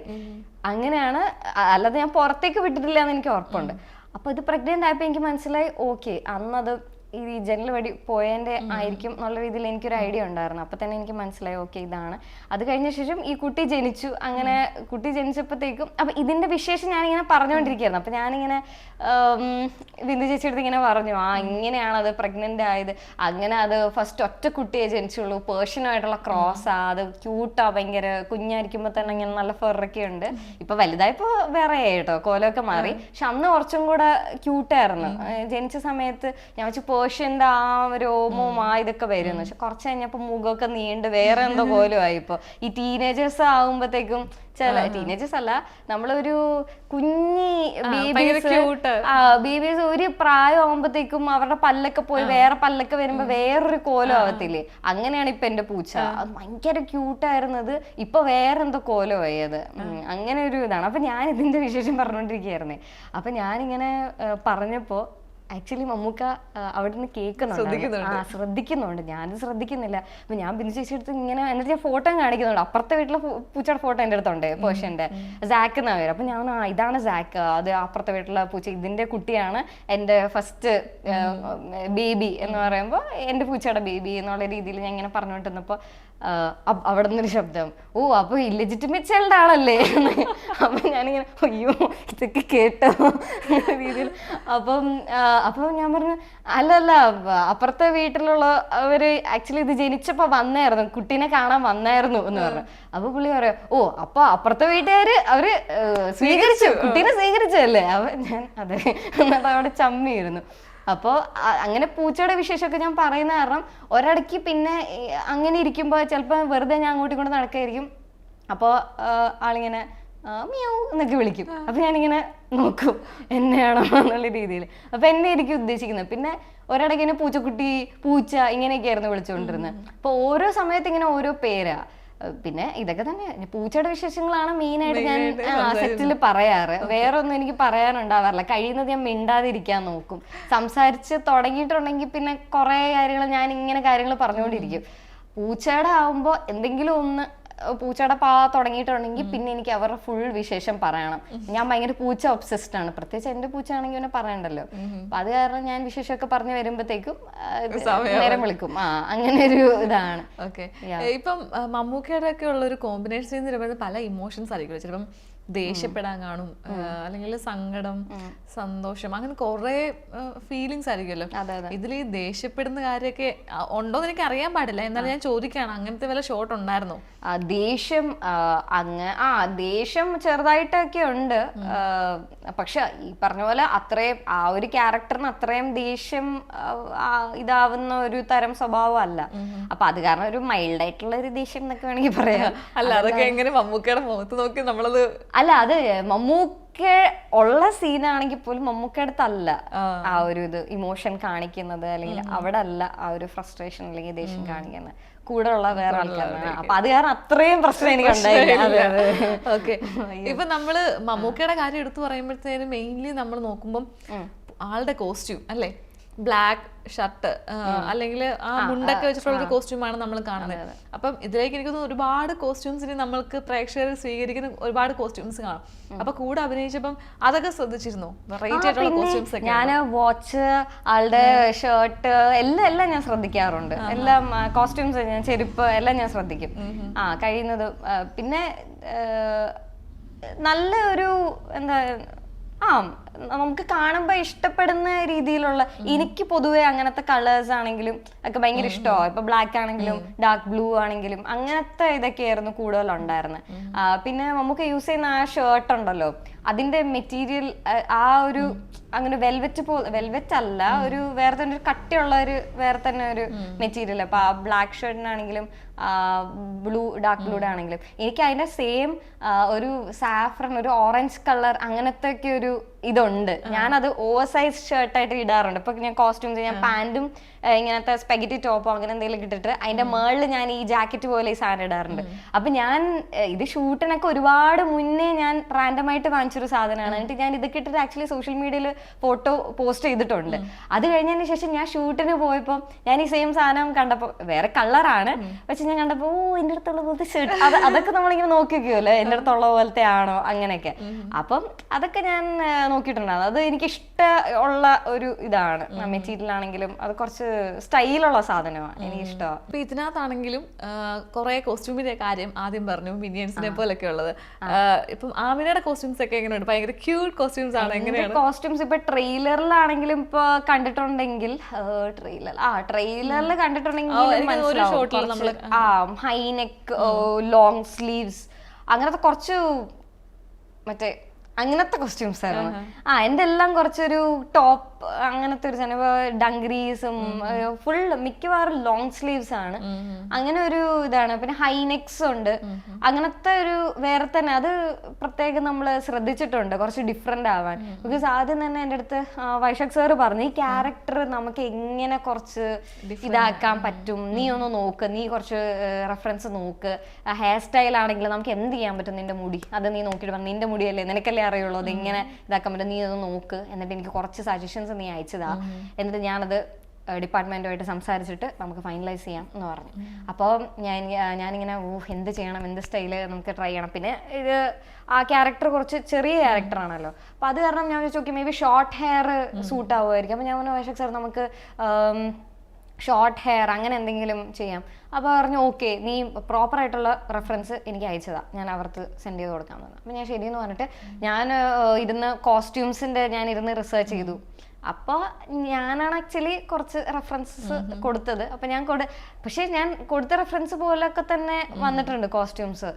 ഞാൻ വിചാരിച്ചു ഓക്കെ ഇങ്ങനത്തെ ഒന്നും അങ്ങനെ നമ്മൾ പറഞ്ഞ ഉടനെ അങ്ങനെ കിട്ടത്തില്ലായിരിക്കും അങ്ങനെയൊക്കെ വിചാരിച്ചു. പക്ഷെ കോസ്റ്റ്യൂംസ് എൻ്റെത് കുറച്ച് എടുത്തു നിൽക്കുന്നതാണ്. എന്റെ തലയാണെങ്കിലും കുറച്ച് എടുത്തു നിൽക്കുന്നതാണ്, ബിക്കോസ് ആ കളർ കാരണമേ. അപ്പൊ ഞാൻ ഈ ഹെയർ സ്റ്റൈലിന്റെ ഇത് ഞാൻ കാണിച്ചു കൊടുത്തപ്പോ ഞാൻ ആക്ച്വലി അതിൽ ഹെയർ സ്റ്റൈല് മാത്രമേ ഉദ്ദേശിച്ചുള്ളൂ, ഷോർട്ട് ഹെയർ. പക്ഷെ സാറിന് ആ കളർ കണ്ടപ്പോൾ ഇഷ്ടമായി. അപ്പോൾ പറഞ്ഞു നീ ഒരു കാര്യം ചെയ്യും, ഹെയർ കളർ ചെയ്യുന്നു പറഞ്ഞു. അപ്പം ഞാൻ പറഞ്ഞു ഞാൻ ഹെയർ കളറൊന്നും അങ്ങനെ ഞാൻ ചെയ്യാറില്ല, എനിക്കൊന്ന് ജീവിതത്തിൽ ഒരു വട്ടം എങ്ങാണ്ടാണ് ഞാൻ ചെയ്തിട്ടുള്ളത്. അത് തന്നെ ഞാൻ റിഗ്രറ്റ് ചെയ്ത് അതൊന്ന് വളർന്നു വന്നപ്പോൾ ഞാൻ അത് വെട്ടിക്കളഞ്ഞു. അങ്ങനെയായിരുന്നു ഞാൻ ആകെ കളർ ചെയ്തിട്ടുള്ള ഒരു പ്രാവശ്യം. പിന്നെ ഞാൻ ചെയ്തിട്ടില്ല. എനിക്കങ്ങനെ മുടിയിൽ ഒരുപാട് ഇങ്ങനെ കെമിക്കലും അതും ഇതും അങ്ങനെയൊന്നും യൂസ് ചെയ്യുന്നത് എനിക്ക് ഇഷ്ടമല്ല. കഴിയുന്നതും ഉള്ള ദൈവം തന്നിട്ടുള്ളത് മര്യാദയ്ക്ക് സൂക്ഷിക്കണം എന്നൊക്കെ ഉള്ള ഒരു ഇതാണ് എനിക്ക്. അപ്പൊ അത് കാരണം ഞാൻ അതൊന്നും കഴിയുന്നതും ചെയ്യാതിരിക്കുക. പിന്നെ മുടിയൊക്കെ ആണെങ്കിലും പെട്ടെന്ന് ഈ കൊഴിഞ്ഞൊക്കെ പോവുമല്ലോ, നമ്മളിനി എന്തെങ്കിലും ചെയ്ത് അത് ഇനി സ്പീഡപ്പ് ആവണ്ടല്ലോ, വെറുതെ എന്തിനാ ഉള്ളിടത്തോളം വലിയ കുഴപ്പമില്ലാതെ കൊണ്ട് കിടക്കട്ടെ എന്നുള്ള രീതിയിൽ നിൽക്കുന്ന സമയത്ത് അപ്പോൾ എൻ്റെ അടുത്ത് ഇങ്ങനെ പറഞ്ഞു വൈശാഖ് സാർ നീ കളർ ചെയ്യും. അപ്പൊ ഞാൻ പറഞ്ഞു സാർ കളർ ചെയ്യണോ, അത് വേണോ? അപ്പൊ പറഞ്ഞു എന്തെങ്കിലും ഒരു ചേഞ്ച് വേണ്ടേ, എന്തായാലും നല്ലതായിരിക്കും, നിനക്ക് നിന്റെ ഹെയറിന് നല്ലതായിരിക്കും എന്ന് പറഞ്ഞു. അപ്പം ഞാൻ പറഞ്ഞു ശരി സാർ നോക്കാം എന്ന് പറഞ്ഞിട്ട് ഞാൻ പോയി അടുത്ത ദിവസം തന്നെ കളർ ചെയ്തപ്പോഴില്ലേ ഞാനിത് കഴുകി കഴിഞ്ഞപ്പോൾ ഞെട്ടിപ്പോയി. തല ഇങ്ങനെ കത്തി നിൽക്കുക. ഞാൻ എന്നെ തന്നെ കണ്ടിട്ടില്ലല്ലോ, ഞാൻ എൻ്റെ ബ്ലാക്ക് ഹെയറിൽ മാത്രമേ എന്നെ കണ്ടിട്ടുള്ളൂ. പിന്നെ ഞാൻ മുന്നേ ചെയ്തിട്ടുള്ളതെന്ന് പറയുമ്പോൾ എൻസ് അങ്ങനെയാണ് കളർ ചെയ്തിട്ടുള്ളത്. അപ്പൊ ഫുള്ളി നമ്മുടെ ഹെയർ കളർ മാറിയിട്ടില്ല. ഇത് തലയുടെ മൊത്തം, ഇത് ഗ്ലോബൽ ഹെയർ കളറാണ് ചെയ്തത്. തല മൊത്തം വരെ കത്തി നിൽക്കുക, എവിടെ നിന്നാലും എൻ്റെ തല അധികം കാണും. അങ്ങനെ ഒരു രീതിയിൽ എടുത്ത് കാണിച്ച്. അപ്പൊ ഞാനിങ്ങനെ കുറച്ച് ഇതിന് ഓക്കെ ആവുമോ, ഞാൻ കണ്ണാടി കണ്ടിട്ട് ഞാൻ കുറച്ച് ടെൻഷനായി. ഞാൻ കുഴപ്പമില്ല എന്ന് പറഞ്ഞിട്ട് ഞാൻ വീട്ടിൽ പോയിട്ട് ഞാൻ സാറിന് ഫോട്ടോ അയച്ചു കൊടുത്തു ഹെയറിന്റെ. അപ്പൊ സാർ ഓക്കെ ആണോ എന്നുള്ള രീതിയിൽ. അപ്പൊ ഞാൻ ഓക്കെ ആണ്, കുഴപ്പമില്ല എന്ന് പറഞ്ഞു. അപ്പൊ സാറിന് ഇഷ്ടപ്പെട്ടോ? കുഴപ്പമില്ലായിരിക്കുമല്ലോ അല്ലേ, ചിലപ്പോൾ ഇങ്ങനെ നമ്മള് കണ്ട് ശീലമില്ലാത്തത് കാരണം അങ്ങനെ തോന്നുന്നായിരിക്കും എന്നൊക്കെ ആലോചിച്ചാൽ ഇങ്ങനെ സമാധാനപ്പെട്ടു. അത് കഴിഞ്ഞതിന് ശേഷം ഞാൻ അടുത്ത ദിവസം രാവിലെ നമുക്ക് ലുക്ക് ടെസ്റ്റ് ആണ്. അപ്പോൾ ഞാൻ ശരിക്കും മറന്നുപോയി, ഈ മണിക്കൂറുകളോളം സെലോണിലിരുന്ന് ഈ ഹെയർ ഇതൊക്കെ ചെയ്ത് ഞാൻ മറന്നുപോയി. അടുത്ത ദിവസം രാവിലെ ഞാൻ എല്ലാ ദിവസം പോലെ എണീറ്റ് ബ്രഷ് ചെയ്യാൻ വേണ്ടി പോവാ. എന്നെ തന്നെ മറ്റേ മിററിൽ കണ്ടിയും പേടിച്ചു, ഇതാരത് എന്നുള്ള രീതിയിൽ ഇപ്പൊ തലയൊക്കെ കത്തിയിട്ട്. പിന്നെ ഞാൻ കുളിച്ചപ്പോഴത്തേക്കും ഹെയർ വാഷ് ചെയ്തപ്പോൾ ശരിയായി. നമ്മൾ ആദ്യം തന്നെ കളർ ചെയ്ത് കഴിയുമ്പോൾ ആ ഒരു അത് കുളിച്ച് കഴിഞ്ഞപ്പോഴത്തേക്കും ഹെയർ വാഷ് ചെയ്തപ്പം ഇത് കുറച്ചൊന്ന് ഫേഡായി, ഐ മീൻ ഡള്ളായപ്പോഴത്തേക്കും സെറ്റായി. അത് പക്ഷെ എങ്കിൽ പോലും ഇച്ചിരി കൂടുതൽ തന്നെയായിരുന്നു അത്. എന്നിട്ട് ഇത് പക്ഷെ എനിക്കിപ്പോൾ ഫുള്ളി കോൺഫിഡൻസ് അപ്പോൾ വന്നിട്ടില്ല എന്ന് പറയുമ്പോൾ ഞാൻ ആ ഷിഫ്റ്റ് ഞാൻ ആക്സെപ്റ്റ് ചെയ്യാൻ അപ്പോഴും റെഡി ആയിട്ടില്ല. എനിക്ക് കുറച്ച് ദിവസം എടുക്കുമല്ലോ നമ്മളെ തന്നെ ഓക്കെ വേറൊരു രീതിയിൽ ആക്സെപ്റ്റ് ചെയ്യാൻ. അപ്പോൾ എനിക്ക് ലുക്ക് ടെസ്റ്റിന് പോകുമ്പോഴും ഒരു കോൺഫിഡൻസ് ഇല്ല. അപ്പോൾ ആദ്യമായിട്ട് എല്ലാ ആർട്ടിസ്റ്റിനെയും കാണാൻ പോവാം. അവിടെ ബിന്ദു ചേച്ചിയുണ്ട്, അഞ്ജനയുണ്ട്, നിരഞ്ജനുണ്ട്. അപ്പോൾ അവരൊക്കെ ഞാൻ ആദ്യമായിട്ട് കാണാൻ പോവാ. അപ്പൊ ആദ്യം തന്നെ ഈ ഒരു മുടിയൊക്കെ വെച്ചിട്ട് കാണുമ്പോൾ അങ്ങനെ ഒരു കോംപ്ലക്സ് എനിക്ക് ഉണ്ടായിരുന്നു. എന്നിട്ട് ഞാൻ നേരെ കയറി ചെന്നു. എന്നിട്ട് ഞാൻ ആദ്യം തന്നെ പറയുന്നത് ഞാൻ ഇങ്ങനെ അല്ല കേട്ടോ ഇങ്ങനെ ഇരിക്കും, ഞാൻ ശരിക്കും ഇതിനു വേണ്ടിയിട്ട് എന്ന് പറഞ്ഞിട്ട് എന്റെ പഴയ ഫോട്ടോ ഒക്കെ ഞാൻ കാണിച്ചു കൊടുക്കാം ഫോണിൽ. അപ്പം അവരതൊക്കെ കണ്ടു. അങ്ങനെ അത്രയും എനിക്ക് കോംപ്ലക്സ് ആയിരുന്നു.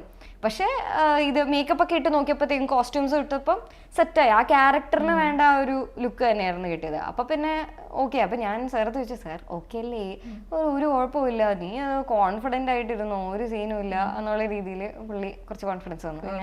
പിന്നെ കുറച്ച് ദിവസം കഴിഞ്ഞാൽ പിന്നെ നമ്മൾ അതുമായിട്ട് സെറ്റ് ആവുമല്ലോ, പിന്നെ ഓക്കെ ആയി. അത് അങ്ങനെയാണ് ഹെയറിന്റെയും കോസ്റ്റ്യൂംസിന്റെയും കാര്യമൊക്കെ വന്നത്. ഇപ്പോൾ ആഫ്റ്റർ കംപ്ലീറ്റ് എല്ലാ ഷൂട്ടിന് ശേഷം എന്ത് പറഞ്ഞു ഡയറക്ടർ സാറൊക്കെ? ഷൂട്ട് കഴിഞ്ഞതിന് ശേഷം ഇത് ആക്ച്വലി ഒരു 150 ദിവസം പോയി. അത് കഴിഞ്ഞതിന് ശേഷം പോയപ്പോ എല്ലാവർക്കും അബൌട്ട് ആക്ടിങ് അല്ലെങ്കിൽ അവിടുത്തെ കാര്യങ്ങളൊക്കെ എന്ത് പറഞ്ഞു? എല്ലാവർക്കും ഭയങ്കര സാറ്റിസ്ഫൈഡ് ആയിരുന്നോ? അങ്ങനെയൊന്നും സംസാരിക്കാൻ ശരിക്കും പറഞ്ഞാൽ നമുക്ക് ടൈം കിട്ടില്ല. നമ്മള് എനിക്കൊന്ന് പാതിരാത്രിയോ വെളുപ്പിനോ അങ്ങോട്ടാണ് പാക്കപ്പ് ആവുന്നത്. എല്ലാരും ചത്തു ഇരിക്കുക, അത്രയും ടയേർഡാ. എന്നിട്ട് എല്ലാവർക്കും അതിന്റെ ഇടയ്ക്ക് ഇപ്പൊ ലാസ്റ്റ് ഡേ ആയത് കാരണം എല്ലാവരും സെൽഫീസ് എടുക്കണം, ഫോട്ടോസ് എടുക്കണം, അങ്ങനെ പല ഇതുമുണ്ട്. ഇപ്പൊ നമുക്ക് കോസ്റ്റ്യൂം മാറ്റിയിട്ട് വേണം നമുക്ക് ഈ സെൽഫീസും ഫോട്ടോസും എടുക്കാനായിട്ട്. എന്നിട്ടേ നമുക്ക് പോകാൻ പറ്റുള്ളൂ. എന്നിട്ട് അന്ന് കോയമ്പത്തൂർ വെച്ചിട്ടാണ് പാക്കപ്പ് ആവുന്നത്. എന്നിട്ട് നമുക്ക് തിരിച്ച് നാട്ടിൽ പോകണം. ഇപ്പൊ ഈ കാര്യങ്ങൾ ഇപ്പൊ കൊച്ചിയിൽ വെച്ചാണ് പാക്കപ്പ് എങ്കിൽ നമുക്ക് അത്ര ഒരു സീൻ ഉണ്ടാവില്ല. ഇത് നമ്മൾ തിരിച്ച് വീണ്ടും ട്രാവൽ ചെയ്യണമല്ലോ. അപ്പൊ ഈ കുറെ കാര്യങ്ങൾ തലേന്നുണ്ടാവുമല്ലോ. അപ്പൊ എല്ലാവർക്കും എത്രയും പെട്ടെന്ന് ഓക്കെ പരിപാടികളൊക്കെ കഴിഞ്ഞ് എല്ലാവർക്കും മറ്റേ ഷേക്ക് ഹാൻഡ് കൊടുക്കും, ഹഗ് കൊടുക്കും, ഫോട്ടോസ് എടുക്കും. ഇതല്ലാതെ നമ്മൾ നിന്ന് ഇത്രയും ദിവസത്തെ എക്സ്പീരിയൻസ് അങ്ങനൊന്നും സംസാരിക്കാനുള്ള ടൈമേ കിട്ടിയില്ല. എനിക്ക് തോന്നുന്നു പാക്കപ്പ് കഴിഞ്ഞതിന് ശേഷം പിന്നെ ഞാൻ വൈശാഖ് സാറിന്റെ പ്രൊമോഷൻസിനാണ് കാണുന്നത്. അത് ഒരു അപ്പത്തേക്കും പിന്നെ അവര് ഷൂട്ട് കഴിഞ്ഞ ശേഷം തന്നെ നമ്മുടെ കഴിഞ്ഞു, ആർട്ടിസ്റ്റിന്റെ അത്രയല്ലേ ഉള്ളൂ. അതിനുശേഷം ഓക്കെ കഴിഞ്ഞു എന്ന് പറഞ്ഞിട്ട് സമാധാനിച്ച് നമുക്ക് നമ്മുടെ പരിപാടിയായിട്ട് പോകും. അവർക്ക് അത് കഴിഞ്ഞതിന് ശേഷം ഇതിന്റെ പോസ്റ്റ്, ഇതിന്റെ മറ്റേ മ്യൂസിക്, ഇതിന്റെ അത് ഇത് എല്ലാം ആയിട്ടിരിക്കണം. അപ്പൊ വൈശാഖ് സാർ അപ്പോഴും ഫ്രീ ആയിട്ടില്ല. പിന്നെ ഞാൻ പ്രൊമോഷന് ഇന്നലെ ഞാൻ ഇതിന് പ്രസ് മീറ്റിനാണ് ഞാൻ വൈശാഖ് സാറിന് പാക്കപ്പ് ആയി കഴിഞ്ഞതിന് ശേഷം കാണുന്നത്, അത്രയും മാസങ്ങൾക്ക് ശേഷം. അപ്പൊ അവരത്രയും ബിസി ആയിരുന്നു. ഇപ്പോ എനിക്ക് തോന്നുന്നു ഒരുപാട് നാളുകൾക്ക് ശേഷം ഇതുപോലൊരു മാസ് പടം അല്ലേ മമ്മൂക്കേന്റെ ഒരു ഇപ്പൊ എന്താ പറഞ്ഞ ഇൻഡസ്ട്രിയിൽ തന്നെ ഒരു ഹിറ്റ് അടിക്കാൻ പോകുന്നൊരു അത്ര മമ്മൂട്ടിയുടെ ഫാൻസിന് അല്ലേ, മമ്മൂക്ക ഫാൻസിന് സെലിബ്രേറ്റ് ചെയ്യാൻ പറ്റുന്ന ഒരു പടമാണ്. പോരാത്തിന് വില്ലനായിട്ട് അല്ലേ രാജ്ബി ഷെട്ടി സാറ് ഒക്കെ ഉണ്ട്. സാറിനോട് കോമ്പിനേഷൻ സീനൊക്കെ ഉണ്ട്. എനിക്ക് ശരിക്കും സാറിനോട് കോമ്പിനേഷൻ സീൻസ് ഇല്ല. നമ്മള് കൂടുതലും പ്രൊമോഷൻ ടൈമിലും ഒക്കെയാണ് നമ്മൾ കൂടുതൽ സംസാരിച്ചിട്ട് കണ്ടു. പിന്നെ അത്യാവശ്യം നൈസാണ് ആള്, നല്ല രീതിയിൽ നമ്മളെ സപ്പോർട്ട്, നമ്മൾ സംസാരിക്കും, കാര്യങ്ങളൊക്കെ പറഞ്ഞു തരും. ഞാൻ ശരിക്കും ഇതിന് ഇരുന്നപ്പോ പ്രൊമോഷൻ ഇന്റർവ്യൂസിന് ഇരുന്നപ്പോ എനിക്ക് പൊതുവേ ഒരു ശീലമുണ്ട്, എപ്പോഴും എന്റെ കയ്യിൽ ഫോൺ ഉണ്ടാവും. ഫോൺ അത് നമുക്ക് എന്തോ അങ്ങനെ ഒരു ശീലമായി പോയല്ലോ. എപ്പോഴും ഇപ്പൊ ഞാൻ വീട്ടിലാണെങ്കിൽ പോലും എന്റെ കയ്യിൽ എന്ത് പറഞ്ഞാലും എല്ലാം ഫോണിലാണ് എൻ്റെ എല്ലാ കാര്യങ്ങളും. ഇപ്പൊ ഒരു റിമൈൻഡർ ആണെങ്കിലും ചിലപ്പോൾ കാര്യങ്ങൾ നമ്മൾ മറന്നു പോവല്ലോ. നമുക്ക് ഓക്കെ അവിടെ ഇത് ചെയ്യണം, ഇത് ചെയ്യണം, അല്ലെങ്കിൽ അവിടെ പോകണം, ഇവിടെ പോകണം. ചിലപ്പോൾ ആർക്കെങ്കിലും ഒരു എന്തെങ്കിലും അയച്ചു കൊടുക്കാനോ എന്തെങ്കിലുമൊക്കെ ഉണ്ടാവും. അപ്പൊ ഇതിനൊക്കെ ഞാൻ സിമ്പിൾ കാര്യങ്ങൾക്ക് പോലും റിമൈൻഡർ വെക്കുന്ന ആളാണ് ഞാൻ. ബിക്കോസ് അല്ലെങ്കിൽ എനിക്ക് വിട്ടുപോകുന്ന എനിക്ക് ഭയങ്കര പേടിയാ. അങ്ങനെ വിട്ടുപോയിട്ടുണ്ടെങ്കിൽ അത് എനിക്ക് തന്നെ ഒരു അയ്യോ ഞാൻ എന്താ മറന്നുപോയ അങ്ങനെ ഒരു സാധനം എനിക്ക് വരും. അപ്പൊ അതാണ് ഞാൻ റിമൈൻഡർ എല്ലാത്തിനും വെക്കും. ഞാനൊരു മുട്ട പുടുങ്ങാണെങ്കിൽ പോലും ഞാൻ ടൈമർ വെക്കും ഫോണിൽ, 10 minute timer. Okay 10 minute timer അടിക്കുമ്പോൾ ഞാൻ പോയി ഓഫ് ചെയ്യും. അങ്ങനെയാണ് ഞാൻ ചെയ്യാറ്. അപ്പം അത്രയും യൂസ്ഡ് ടു ആയത് കാരണം എപ്പോഴും എൻ്റെ കയ്യിൽ ഫോൺ ഉണ്ടാവും. അത് അൺനോയിങ്ലി അതങ്ങനെ ഒരു സാധനമാണ്. അപ്പം ഞാൻ ഇന്റർവ്യൂസിന് ഇരിക്കുമ്പോൾ ഇപ്പം രാജ്ബി ഷെട്ടി ആയിട്ട് ഞാൻ ഇന്റർവ്യൂവിന് ഇരിക്കുന്ന സമയത്ത് പുള്ളി ഇങ്ങനെ ശ്രദ്ധിച്ചു എൻ്റെ കയ്യിൽ. ഞാൻ ഇന്റർവ്യൂവിന് ഇരിക്കുമ്പോൾ ഫോൺ കൈ പിടിച്ചിട്ട് ഞാനിങ്ങനെ ഇരിക്കും. ഞാൻ ഫോൺ നോക്കിയോ അല്ലെങ്കിൽ അതിലൊന്നും ചെയ്യുന്നില്ല, ബട്ട് ഫോൺ എൻ്റെ കയ്യിലുണ്ട്, അത്രേ ഉള്ളൂ. അപ്പോൾ സാറപ്പോൾ എൻ്റെ അടുത്ത് ഇങ്ങനെ പറഞ്ഞു, അതെ ഒരു കാര്യമുണ്ട്, ഫോൺ നമ്മളിപ്പോൾ യൂസ് ചെയ്യുന്നില്ല, ഇയാളിപ്പോൾ അത് യൂസ് ഒന്നും ചെയ്യുന്നില്ല, പക്ഷേ നമ്മുടെ കയ്യിൽ എപ്പോഴും ഫോൺ ഇരിക്കുമ്പോൾ ആൾക്കാർക്കൊരു തോട്ട് ഉണ്ടാവും ദാറ്റ് നമ്മൾ ഭയങ്കരമായിട്ട് അതിലാണ് നമ്മുടെ ഫോക്കസ് പോകുന്നത്. അങ്ങനെ ഒരു തോട്ട് ആൾക്കാർക്ക് ഉണ്ടാവും. എന്ന് പറയുമ്പോൾ നമ്മുടെ ഫോക്കസ് ചിലപ്പോൾ അതിലായിരിക്കത്തില്ല, ബട്ട് നമ്മൾ പുറത്തെ ആൾക്കാർക്ക് കൊടുക്കുന്ന ഇമേജ് വി ആർ ഇങ്ങനെ ഇവിടെ ബിസിയാണ്, നമുക്ക് ഇതിന് സമയമില്ല എന്നുള്ള ഒരു ഇമേജാണ് നമ്മൾ പുറത്ത് കൊടുക്കുന്നത്. അപ്പൊ കഴിയുന്നതും കോൺഷ്യസ് ആയിട്ട് ഫോൺ മാറ്റി വെക്കുക എന്നുള്ള രീതിയിൽ അങ്ങനത്തെ ടിപ്സ് ഒക്കെ പറഞ്ഞു തന്നു. അപ്പൊ ഞാൻ ലൈക്ക് ഓക്കെ, ഞാൻ അങ്ങനെ ചിന്തിച്ചിട്ടില്ല. ഞാനിത് എൻ്റെ ഡെയിലി ലൈഫിലൊരു ഭാഗമാണ്. ഫോൺ എവിടെ പോയാലും എല്ലാത്തിനും മോട്ടർ ഓൺ ചെയ്ത് ഓഫ് ചെയ്യണമെങ്കിൽ പോലും ഓക്കെ 15 മിനിറ്റ് ടൈമർ, അങ്ങനെയാണ് ഞാൻ ചെയ്യുന്നത്. അപ്പൊ അത് കാരണം നമ്മളത് ചിന്തിക്കത്തില്ല. പക്ഷെ ഇങ്ങനൊരു കാര്യമുണ്ട്, അത് പറഞ്ഞു കഴിഞ്ഞതിന് ശേഷം പിന്നെ ഞാൻ കോൺഷ്യസ്ലി ഓക്കെ ഫോൺ എവിടെ ഇരുന്നാലും കുറച്ച് എൻ്റെ കയ്യിൽ വെക്കാതെ ഞാൻ മാറ്റി വെക്കും. അങ്ങനെ കുറച്ച് എഫേർട്ട് അതൊക്കെ പുള്ളി ചെയ്ത് തന്ന, പുള്ളി പറഞ്ഞു തന്ന ഓരോ കാര്യങ്ങളാണ്. അപ്പൊ അങ്ങനത്തെ കുറച്ച് കോൺട്രിബ്യൂഷൻസ് പുള്ളി ചെയ്തിട്ടുണ്ട്. പക്ഷെ അല്ലാതെ നമുക്ക് അൺഫോർച്ചുനേറ്റ്ലി കോമ്പിനേഷൻ സീൻസ് ഇല്ലായിരുന്നു. പക്ഷെ പുള്ളിയുടെ ഇത് ട്രെയിലറിലൊക്കെ ആണെങ്കിലും ആളുടെ ഇതൊക്കെ ഷൂട്ട് നടക്കുമ്പോ തന്നെ ഞാൻ കേൾക്കുന്നുണ്ടായിരുന്നു, രാജ്ബി ഷെട്ടി ഭയങ്കര സൂപ്പറായിട്ട് ചെയ്തിട്ടുണ്ട്, ഇത് പുറത്തിറങ്ങുമ്പോൾ നല്ല ഇതാവും എന്നൊക്കെ ഉള്ള രീതിയിൽ. ഇപ്പൊ നമ്മള് മമ്മൂക്കയുടെ എന്തായാലും അടിപൊളിയാവും, അതിന് ഒരു ഡൗട്ട് നമുക്കില്ല. വില്ലൻ എന്ന് പറയുമ്പോ അതിനൊത്ത് പിടിച്ചു നിൽക്കാൻ പറ്റണ ആരെങ്കിലും ആയിരിക്കണം. അപ്പൊ അതിന് എനിക്ക് തോന്നുന്നു പുള്ളി അതിനുള്ളത് ചെയ്തിട്ടുണ്ട്. പിടിച്ചു നിൽക്കാൻ. അതെ അതെ. ഇപ്പൊ ട്രെയിലർ കാണുമ്പോഴാണെങ്കിലും അതിനകത്ത് കോമഡി ഉണ്ട്, അതേപോലെ ഫൈറ്റ് ഉണ്ട്, ഇപ്പം മുമ്പേ പറഞ്ഞ കാർ റേസിങ് അല്ലെ, ഒരു അങ്ങനത്തെ സംഭവം കാണുന്നുണ്ട്. ശരിക്കും ഇതിന്റെ ഒരു ജോണർ എന്താണ്? നമ്മള് ത്രൂ ഔട്ട് ഫൈറ്റ് ഉണ്ടോ, ത്രൂ ഔട്ട് കോമഡി ഉണ്ടോ, എന്താണ് പരിപാടി? ശരിക്കും പറഞ്ഞാണെങ്കിൽ ത്രൂ ഔട്ട് ഫൈറ്റോ അങ്ങനൊന്നും ഇല്ല. ഇതിന്റെ എല്ലാം ഒരു മിക്സ് ആണെന്ന് പറയാൻ പറ്റും. ഇതിലൊക്കെ കുറച്ച് ആക്ഷൻ ഉണ്ട്, കുറച്ച് ഹ്യൂമർ ഇവര് വർക്ക്ഔട്ട് ചെയ്യാൻ ശ്രമിച്ചിട്ടുണ്ട്. അങ്ങനത്തെ കുറച്ചൊരു എന്തായിരുന്നു, അങ്ങനെ ഒരു ഇതായിരിക്കും. ആക്ഷൻ ഉണ്ട്, ആക്ഷൻ ഡ്രാമ. എനിക്ക് തോന്നുന്നു അങ്ങനെയാണ് ഇപ്പൊ വൈശാഖ് സാർ അതിനെ ജോണർ പറഞ്ഞെന്നാണ് എൻ്റെ ഓർമ്മ, ഒരു ആക്ഷൻ ഡ്രാമ. പക്ഷെ കൂടുതലും മോർ ഓഫ് എൻ എന്റർടൈനർ എന്നാണ് എനിക്ക് തോന്നിയിട്ടുള്ളത്. എല്ലാവർക്കും ഒരു ഇപ്പൊ നമ്മള് റീൽസിലും ഒക്കെ കാണാറുണ്ട്, മമ്മൂക്ക എവിടെങ്കിലും വരുമ്പോ നമ്മളിങ്ങനെ മമ്മൂക്ക തന്നെ നോക്കിയിരിക്കും. പക്ഷെ നമുക്ക് ഷൂട്ടില്ലെങ്കിലും നമ്മൾ ആ മുഖത്തോട്ട് തന്നെ നോക്കി നിൽക്കുന്നുള്ളത്. അപ്പം നമ്മള് ചിലപ്പം ആമിനെ ആദ്യമായിട്ടായിരിക്കും ഈ പടത്തിലായിരിക്കും ചിലപ്പോൾ മമ്മൂക്കയെ കാണുന്നത്, എനിക്കറിയില്ല ആണോ, കണ്ടിട്ടുണ്ട്. എങ്കിൽ പോലും ഇത്ര അടുത്ത് കാണുന്ന ഈ സിനിമയിലായിരിക്കും കോമ്പിനേഷൻ ഉള്ളത്. അപ്പം ആ ഒരു നമ്മളിപ്പോ സ്ക്രീനിൽ കാണുന്ന പോലെ തന്നെയാണോ, അത് നേരിട്ടും ആ ഒരു കരിഷ്മയൊക്കെ ഉണ്ടല്ലോ നമ്മൾ കാണുമ്പോഴത്തേന്, ആ ഒരു എന്താ പറയുക, നമുക്ക് മുഖത്തോന്ന് കണ്ണെടുക്കാൻ തോന്നത്തില്ലേ? അപ്പൊ അങ്ങനെ തന്നെയാണോ നേരിട്ടും? എന്താണ് ഫീൽ ചെയ്തത്? എനിക്ക് നേരിട്ട് അത് എനിക്ക് തോന്നിയിട്ടുള്ളത്, നമ്മളിങ്ങനെ കുറച്ച് കാര്യങ്ങൾ ഇപ്പൊ കുഞ്ഞിലെ ആണെങ്കിലും നമ്മള് കുറെ പടങ്ങള് മമ്മൂക്കയുടെ കണ്ടിട്ടുണ്ട്. അതിനുശേഷം ആളോടെ വർക്ക് ചെയ്യുമ്പോൾ നമ്മൾ ഓരോ കാര്യങ്ങളും ശ്രദ്ധിക്കും. ബിക്കോസ് നമുക്ക് നമ്മുടെ മൈൻഡില് ഒരു വലിയ സൂപ്പർ സ്റ്റാർ ആണ്. അപ്പോൾ എല്ലാ കാര്യങ്ങളും കഴിയുന്നത് ഞാൻ ഒബ്സർവ് ചെയ്യും.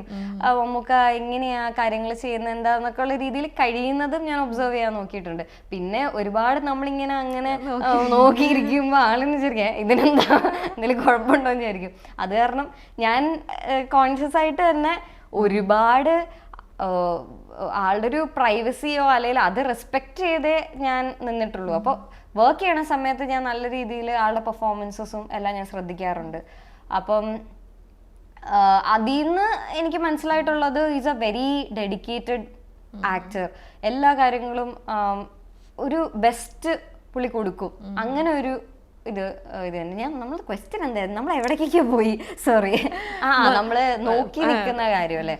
അപ്പൊ ഞാൻ ആ ഒരു പ്രൈവസി ഞാൻ എപ്പോഴും റെസ്പെക്ട് ചെയ്തിട്ടുണ്ട്. അപ്പൊ അത് കാരണം വർക്കിന്റെ സമയത്താണ് ഞാൻ കൂടുതൽ, നമ്മളിപ്പോ സീനിന് എല്ലാവരും ഇങ്ങനെ നിൽക്കണ സമയത്ത് അല്ലെങ്കിൽ ഇരുന്ന് നമ്മൾ ഷോർട്ട് വർക്ക് ചെയ്യണ സമയത്താണ് ഞാൻ കൂടുതൽ ഇങ്ങനെ ഇരുന്ന് നോക്കിയിട്ടുള്ളത്. പെർഫോം ചെയ്യുമ്പോഴും നമ്മൾ ഇരുന്ന് നോക്കി പോവും. അത്രയും നല്ലൊരു പെർഫോമൻസ് ഒക്കെയാണ്. പിന്നെ എനിക്ക് വേറൊരു കാര്യം എന്ന് പറഞ്ഞാൽ അത് കുറച്ച് പേഴ്സണൽ ആയിട്ടുള്ള ഒരു കാര്യമാണ്. എനിക്ക് എൻ്റെ ഗ്രാൻഡ് ഫാദറിന്റെ കുറച്ച്, എൻ്റെ ഗ്രാൻഡ് ഫാദറിനെ ഉപ്പാന്ന് വിളിക്കുന്നത്. ഉപ്പാന്ന് പലരും അവരുടെ ഫാദേഴ്സിനെ ഉപ്പാന്ന് വിളിക്കുന്നത്, ഞാൻ എൻ്റെ ഗ്രാൻഡ് ഫാദറിനെ ഉപ്പാന്ന് വിളിക്കുന്നത്. അപ്പം ഞങ്ങളുടെ അവിടെ അങ്ങനെ. അപ്പം ഉപ്പാടെ കുറച്ച് കാര്യങ്ങൾ ഇങ്ങനെ എനിക്ക് ഇപ്പം ഇല്ല, മരിച്ചുപോയി. പക്ഷെ ആളുടെ ഒരു എവിടേക്കും മാനറിസംസും കുറച്ച് കാര്യങ്ങൾ എനിക്കിങ്ങനെ ഇങ്ങനെ ഞാൻ ഓർക്കുമ്പോൾ ഭയങ്കര സിമിലാരിറ്റി ഉണ്ട്. അപ്പൊ എനിക്ക് അങ്ങനെ ഓർമ്മ വരും. അപ്പൊ പക്ഷെ എൻ്റെ ഗ്രാൻഡ് ഫാദറായിട്ട് നമുക്കിങ്ങനെ ഈ റെസ്പെക്റ്റ് കൂടിയിട്ടുള്ള ഒരു പേടിയുണ്ടല്ലോ, പേടിയല്ല അത്, പക്ഷെ നമുക്ക് ഇങ്ങനെ റെസ്പെക്റ്റ് കൂടിയിട്ട് സ്ലൈറ്റ്ലി പോലും നമുക്ക് അവരെ ഡിസപ്പോയിന്റ് ചെയ്യേണ്ട, നമ്മൾ അത്രയും കെയർഫുൾ ആയിട്ട് കാര്യം എല്ലാം ചെയ്യുന്ന, ഇങ്ങനെ നമുക്കൊരു കാർന്നോ ഒരു സ്ഥാനം നമ്മൾ കൊടുക്കുമല്ലോ, ഫാമിലിയിലുള്ള എല്ലാ ആൾക്കാരും ആളുടെ ഡിസിഷൻ റെസ്പെക്ട് ചെയ്യുന്ന അങ്ങനെ ഒരു സ്ഥാനമായിരുന്നു എൻ്റെ ഗ്രാൻഡ് ഫാദറിന് ഉണ്ടായിരുന്നു. അപ്പൊ അത് കാരണം എനിക്ക് ആ ഒരു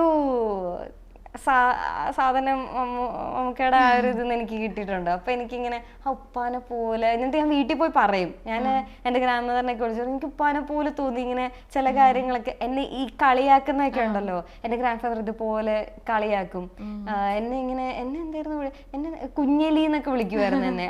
കുഞ്ഞെലി, ബിക്കോസ് കൂട്ടത്തില് ഏറ്റവും കുറച്ച് ചെറുത് ഞാനായത് കാരണം എന്നെ കുഞ്ഞെലി ഇങ്ങനെയൊക്കെ വിളിച്ച് ഇതേക്കുമായിരുന്നു. പിന്നെ ഇങ്ങനെ കളിയാക്കും. അപ്പൊ എനിക്കിങ്ങനെ എവിടേക്കോ എനിക്ക് അങ്ങനെ സിമിലാരിറ്റി ഫീൽ ചെയ്യും. പക്ഷെ ഞാനത് പറയാനോ എവിടെയും അങ്ങനെ ഞാൻ മമ്മൂക്കടുത്ത് പോലും ഞാൻ അങ്ങനെ പറഞ്ഞിട്ടില്ല. ബിക്കോസ് എന്തിനാ വെറുതെ. ഞാൻ പിന്നെ ഇത് പറഞ്ഞപ്പോൾ എനിക്ക് പെട്ടെന്ന് അത് ഓർമ്മ വന്നപ്പോൾ പറഞ്ഞതാ. ഞാൻ അതങ്ങനെ ഷെയർ ചെയ്തിട്ടില്ല. കഴിയുന്നതും എൻ്റെ വർക്ക് കഴിഞ്ഞ് ഞാൻ മാറി നിൽക്കാനോ നോക്കിയിട്ടില്ല. ബിക്കോസ് എല്ലാവരും ഇപ്പൊ മമ്മൂക്കയ്ക്ക് ആണെങ്കിൽ പോലും ആളുടെ പ്രൈവസി ആവശ്യം വരും. ഞാൻ ഒരിക്കലും ഇപ്പൊ നമുക്ക് ആ ഒരു ഫാൻഡം ഉണ്ടാവും, നമുക്ക് ആ ഒരു പുള്ളി ഇങ്ങനെ അത് ചെയ്യുന്ന, പുള്ളി ഇങ്ങനെ ഇത് എന്താ അങ്ങനെ ഒരു ഇതൊക്കെ ഉണ്ടാവുമെങ്കിൽ പോലും നമുക്ക് പ്രൈവസി എന്ന് പറയുന്ന ഒരു സാധനം റെസ്പെക്ട് ചെയ്യണമല്ലോ. എനിക്കാണെങ്കിലും ഞാനിങ്ങനെ ആലോചിക്കും, നാളെ എനിക്ക് പ്രൈവസി എന്ന് പറയുന്നത് ഭയങ്കര ഇമ്പോർട്ടൻ്റ് ആണ്. എൻ്റെ വീട്ടിലാണെങ്കിൽ പോലും ഒരുപാട് ആൾക്കാരൊന്നും വരാറില്ല, അങ്ങനെയൊക്കെയാ. എനിക്ക് എൻ്റെ വീട് അതൊക്കെ ഒരു പ്രൈവറ്റ് സ്പേസ് ആണ്. എൻ്റെ ഫാമിലി ഇതൊക്കെ എനിക്ക് ഭയങ്കര ഒരു, അപ്പം എനിക്കങ്ങനെ ആയത് കാരണം ബാക്കിയുള്ള ആൾക്കാരുടെ സൈഡിൽ നിന്നും ഓക്കെ അവർക്ക് പ്രൈവസി വേണമായിരിക്കും. അപ്പം അവർ ഇങ്ങോട്ട് വന്ന് സംസാരിക്കുമ്പോൾ ഞാൻ ഓക്കെ അപ്പോൾ they are ready to talk എന്ന് മനസ്സിലാക്കി ഞാനും നല്ല രീതിയിൽ അങ്ങനെ ഒരു കോൺവെർസേഷൻ. അല്ലാതെ ഞാൻ പോയി അങ്ങോട്ട് പോയി അങ്ങനെ ചേട്ടാ നമുക്ക് ഇങ്ങനെ അങ്ങനെയൊന്നും ഞാൻ അങ്ങോട്ട് പോവാറില്ല. ബിക്കോസ് അത് ആൾക്ക് കംഫർട്ടബിൾ ആവുമ്പോൾ ആൾ സംസാരിക്കട്ടെ എന്നൊക്കെ ഉള്ള രീതിയിൽ ആയിരുന്നു ഞാൻ കൂടുതലും. അപ്പം ഞാനത് റെസ്പെക്ട് ചെയ്തിട്ടുണ്ട്. ഇപ്പോൾ നമ്മൾ ഇത് ഈ ഒരു പടമായി ഇനി ഇറക്കാണ് ആമിനയുടെ പടങ്ങൾ വരുന്നത്. ടർക്കിഷ് തർക്കം വരുന്നുണ്ടല്ലേ? തർക്കം ഇപ്പം ലുക്മാന്റെ കൂടെ ആയിരുന്നു ചെയ്തത്. അപ്പം അതില് ഹീറോയിൻ ആയിട്ട് തന്നെയാണ് ചെയ്തേക്കുന്നത്. അത് ശരിക്കും മെയിൽ റിലീസ് ആവേണ്ടതായിരുന്നു. പിന്നെ കുറെ പടങ്ങൾ വന്നപ്പോഴത്തേക്കും അത് മാറ്റി വെച്ചു. അപ്പം മിക്കവാറും ജൂൺ ലാസ്റ്റോ ജൂലൈയിലൊക്കെ ആയിട്ട് വരുമായിരിക്കും. ഇപ്പോഴും കൺഫർമേഷൻ ആയിട്ടില്ല അതെപ്പോഴാണ് റിലീസ്. പക്ഷെ ഒരു പാട്ട് ഇറങ്ങിയിട്ടുണ്ട്, നല്ല അടിപൊളി പാട്ടായിരുന്നു. അത് നല്ല ഇതായിരുന്നു. പക്ഷെ അതിൽ സോങ് സീക്വൻസ് ആക്ച്വലി ഭയങ്കര രസമായിട്ടോ ശരിക്കുള്ള ഇതിൽ ആക്ച്വലി ലിറിക്കൽ വീഡിയോ മാത്രമേ ഇപ്പൊ ഇറക്കിയിട്ടുള്ളൂ. അതില് ശരിക്കും പാട്ട് മാത്രമേ ഉള്ളൂ. പാട്ട് പക്ഷെ പിന്നെ നല്ല രസമുള്ള പാട്ടാണ്. അപ്പൊ അത് കാരണം നമുക്ക് ഇങ്ങനെ കേട്ടിരിക്കാൻ തോന്നും. അങ്ങനെ ഒരു സാധനമാണ്. എനിക്കാണെങ്കിൽ ഷൂട്ടിന്റെ സമയത്ത് ഞാനിങ്ങനെ ഇടയ്ക്ക് ഇത് മൂളിക്കൊണ്ടിരിക്കുവായിരുന്നു ഉള്ളമറിഞ്ഞ വിളയൊക്കെ. അപ്പൊ ആ ഒരു മ്യൂസിക് ഒക്കെ ആണെങ്കിൽ നമ്മൾ കുറെ കാലം കഴിഞ്ഞതിന് ശേഷം ആണ് ഇങ്ങനെ ഒരു ഓക്കെ ഒരു പഴയ എന്താ പഴഞ്ചമെന്ന് പറയാൻ പറ്റത്തില്ല, ഒരു നല്ല രീതിയിൽ പഴയ ഒരു അങ്ങനെ ഒരു സാധനം. എനിക്ക് അതിനെന്താ ബാക്കി യൂസ് ചെയ്യേണ്ടത് അറിയില്ല. ബട്ട് അങ്ങനെ ഒരു ഇത് അതിലുണ്ട്. അപ്പൊ നമുക്കിങ്ങനെ എവിടെയോ കേട്ടുമറന്ന പോലത്തെ ഒരു പാട്ട് പോലെ ഒരു നൊസ്റ്റാൾജിയ ആ സാധനം ഉണ്ട്. അപ്പൊ എനിക്ക് ഇടയ്ക്ക് ഞാനത് ഇങ്ങനെ ഇതൊക്കെ മൂളിയിരിക്കാറുണ്ട്. അപ്പൊ ഞാനിങ്ങനെ ആലോചിച്ചു മേ ബി ആൾക്കാർക്ക് ഈ പാട്ട് നല്ല ഇഷ്ടാവുമായിരിക്കും. സെറ്റിലും അങ്ങനെ ഒരു ടോക്ക് ഉണ്ടായിരുന്നു. എല്ലാവരും പറഞ്ഞു ഈ പാട്ട് മേ ബി കുറച്ച് എല്ലാവർക്കും ഇഷ്ടമാവും. അപ്പൊ അതിന്റെ സീൻസ് ആണെങ്കിലും അത്യാവശ്യം നല്ല രീതിയിൽ കഴിയുന്നത് ഷൂട്ട് ചെയ്യാൻ നോക്കിയിട്ടുണ്ട്. ബിക്കോസ് പാട്ട് നന്നാവട്ടെ എന്നുള്ള രീതിയിൽ അങ്ങനെ ഷൂട്ട് ചെയ്ത് വന്ന അവസാനം എനിക്ക് ഇങ്ങനെ റഫായിട്ടുള്ള കട്ട്സ് ഒക്കെ കാണിച്ചു തന്നു, ഇങ്ങനെയാണ് സോങ്സ് വരുന്നെന്നുള്ള രീതിയിൽ. അപ്പൊ എനിക്ക് ഇഷ്ടമായി, ശരിക്കും നല്ലതായിരുന്നു. പക്ഷെ ആ സോങ് ആയിട്ട് എനിക്ക് ഇറങ്ങണം എന്നായിരുന്നു അതിന്റെ ശരിക്കുള്ള വീഡിയോ ഈ വിഷ്വൽസ് വെച്ച്. പക്ഷെ അത് ഇറങ്ങിയിട്ടില്ല. അതിന് ഞാനിങ്ങനെ വെയിറ്റ് ചെയ്തുകൊണ്ടിരിക്കുക. അത് മിക്കവാറും പടം റിലീസ് കഴിഞ്ഞതിന് ശേഷം ഉണ്ടാവും. ഒരുപാട് പ്രൊജക്റ്റ് ഒക്കെ ഇങ്ങനെ വന്നിട്ടുണ്ടോ? ഇപ്പോൾ പ്രൊജക്ട്സ് ഇപ്പൊ അങ്ങനെ കുറച്ച് പടങ്ങൾ വന്നിട്ടുണ്ടായിരുന്നു. പക്ഷെ ഞാൻ ഉദ്ദേശിക്കണ പോലത്തെ ഒരു തമിഴിലൊക്കെ കുറച്ച് പ്രൊജക്റ്റ് വന്നിട്ടുണ്ട്. പക്ഷെ എന്തെങ്കിലും ഒരു ഞാനായിട്ട് കംഫർട്ടബിൾ ആവാത്ത കുറച്ച് ഇതുണ്ടാവും. അപ്പൊ ഞാൻ എനിക്ക് പറ്റിയ സ്ക്രിപ്റ്റ് അല്ല, അല്ലെങ്കിൽ എനിക്ക് പറ്റിയൊരു ക്യാരക്ടർ അല്ല, അല്ലെങ്കിൽ ഞാൻ നോക്കണ ഒരു സാധനം അല്ല എന്നുള്ള രീതിയിൽ കുറേയൊക്കെ അത് ഞാൻ ചെയ്യാതെ പോയി. അപ്പൊ അത് കാരണം ഞാൻ ഇപ്പൊ വിചാരിക്കുന്നത് ടർബോ ഇറങ്ങിയിട്ട് ഇനിയും നല്ല പ്രൊജക്ട്സ് ഞാൻ വിചാരിക്കണ പോലത്തെ ക്യാരക്ടേഴ്സ് എനിക്ക് കിട്ടും എന്നാണ് ഞാൻ വിശ്വസിക്കുന്നത്. അപ്പൊ അത് ഞാൻ വെയിറ്റ് ചെയ്തിരിക്കുവാ. ഞാൻ ഇപ്പൊ വേറെ ഒന്നും കമ്മിറ്റ് ചെയ്ത് ഇതാക്കണ്ട എന്നാണ് ഇരിക്കുന്നത്. ഇപ്പൊ എന്തായാലും 23rd നമുക്ക് അറിയാൻ പറ്റുമല്ലോ വിധി എന്താണ്, അതിനനുസരിച്ച് കമ്മിറ്റ് ചെയ്താൽ മതി. അപ്പൊ എന്തായാലും 23rd പടം റിലീസാണ്. ഒരുപാട് പ്രതീക്ഷകൾ, ഇപ്പൊ ആമിനയ്ക്ക് ഒരുപാട് പ്രതീക്ഷകളൊക്കെ ആയിട്ട് ഇങ്ങനെ നിൽക്കുന്ന ഒരു പടമാണ്. പ്രേക്ഷകർക്കും അതുപോലെ തന്നെയാണ്. ടർബോ ജോസിനെയും അതിന്റെ ബാക്കി കഥാപാത്രങ്ങളൊക്കെ പ്രേക്ഷകർ ഇങ്ങനെ വെയിറ്റിംഗ് ആണ്. അപ്പൊ എന്തായാലും ഓൾ ദ വെരി ബെസ്റ്റ്. അടിപൊളിയാവട്ടെ, പടം സൂപ്പർ ഹിറ്റ് ആവട്ടെ എന്ന് ഞാൻ ആശംസിക്കുന്നു. Thank you so much Amina.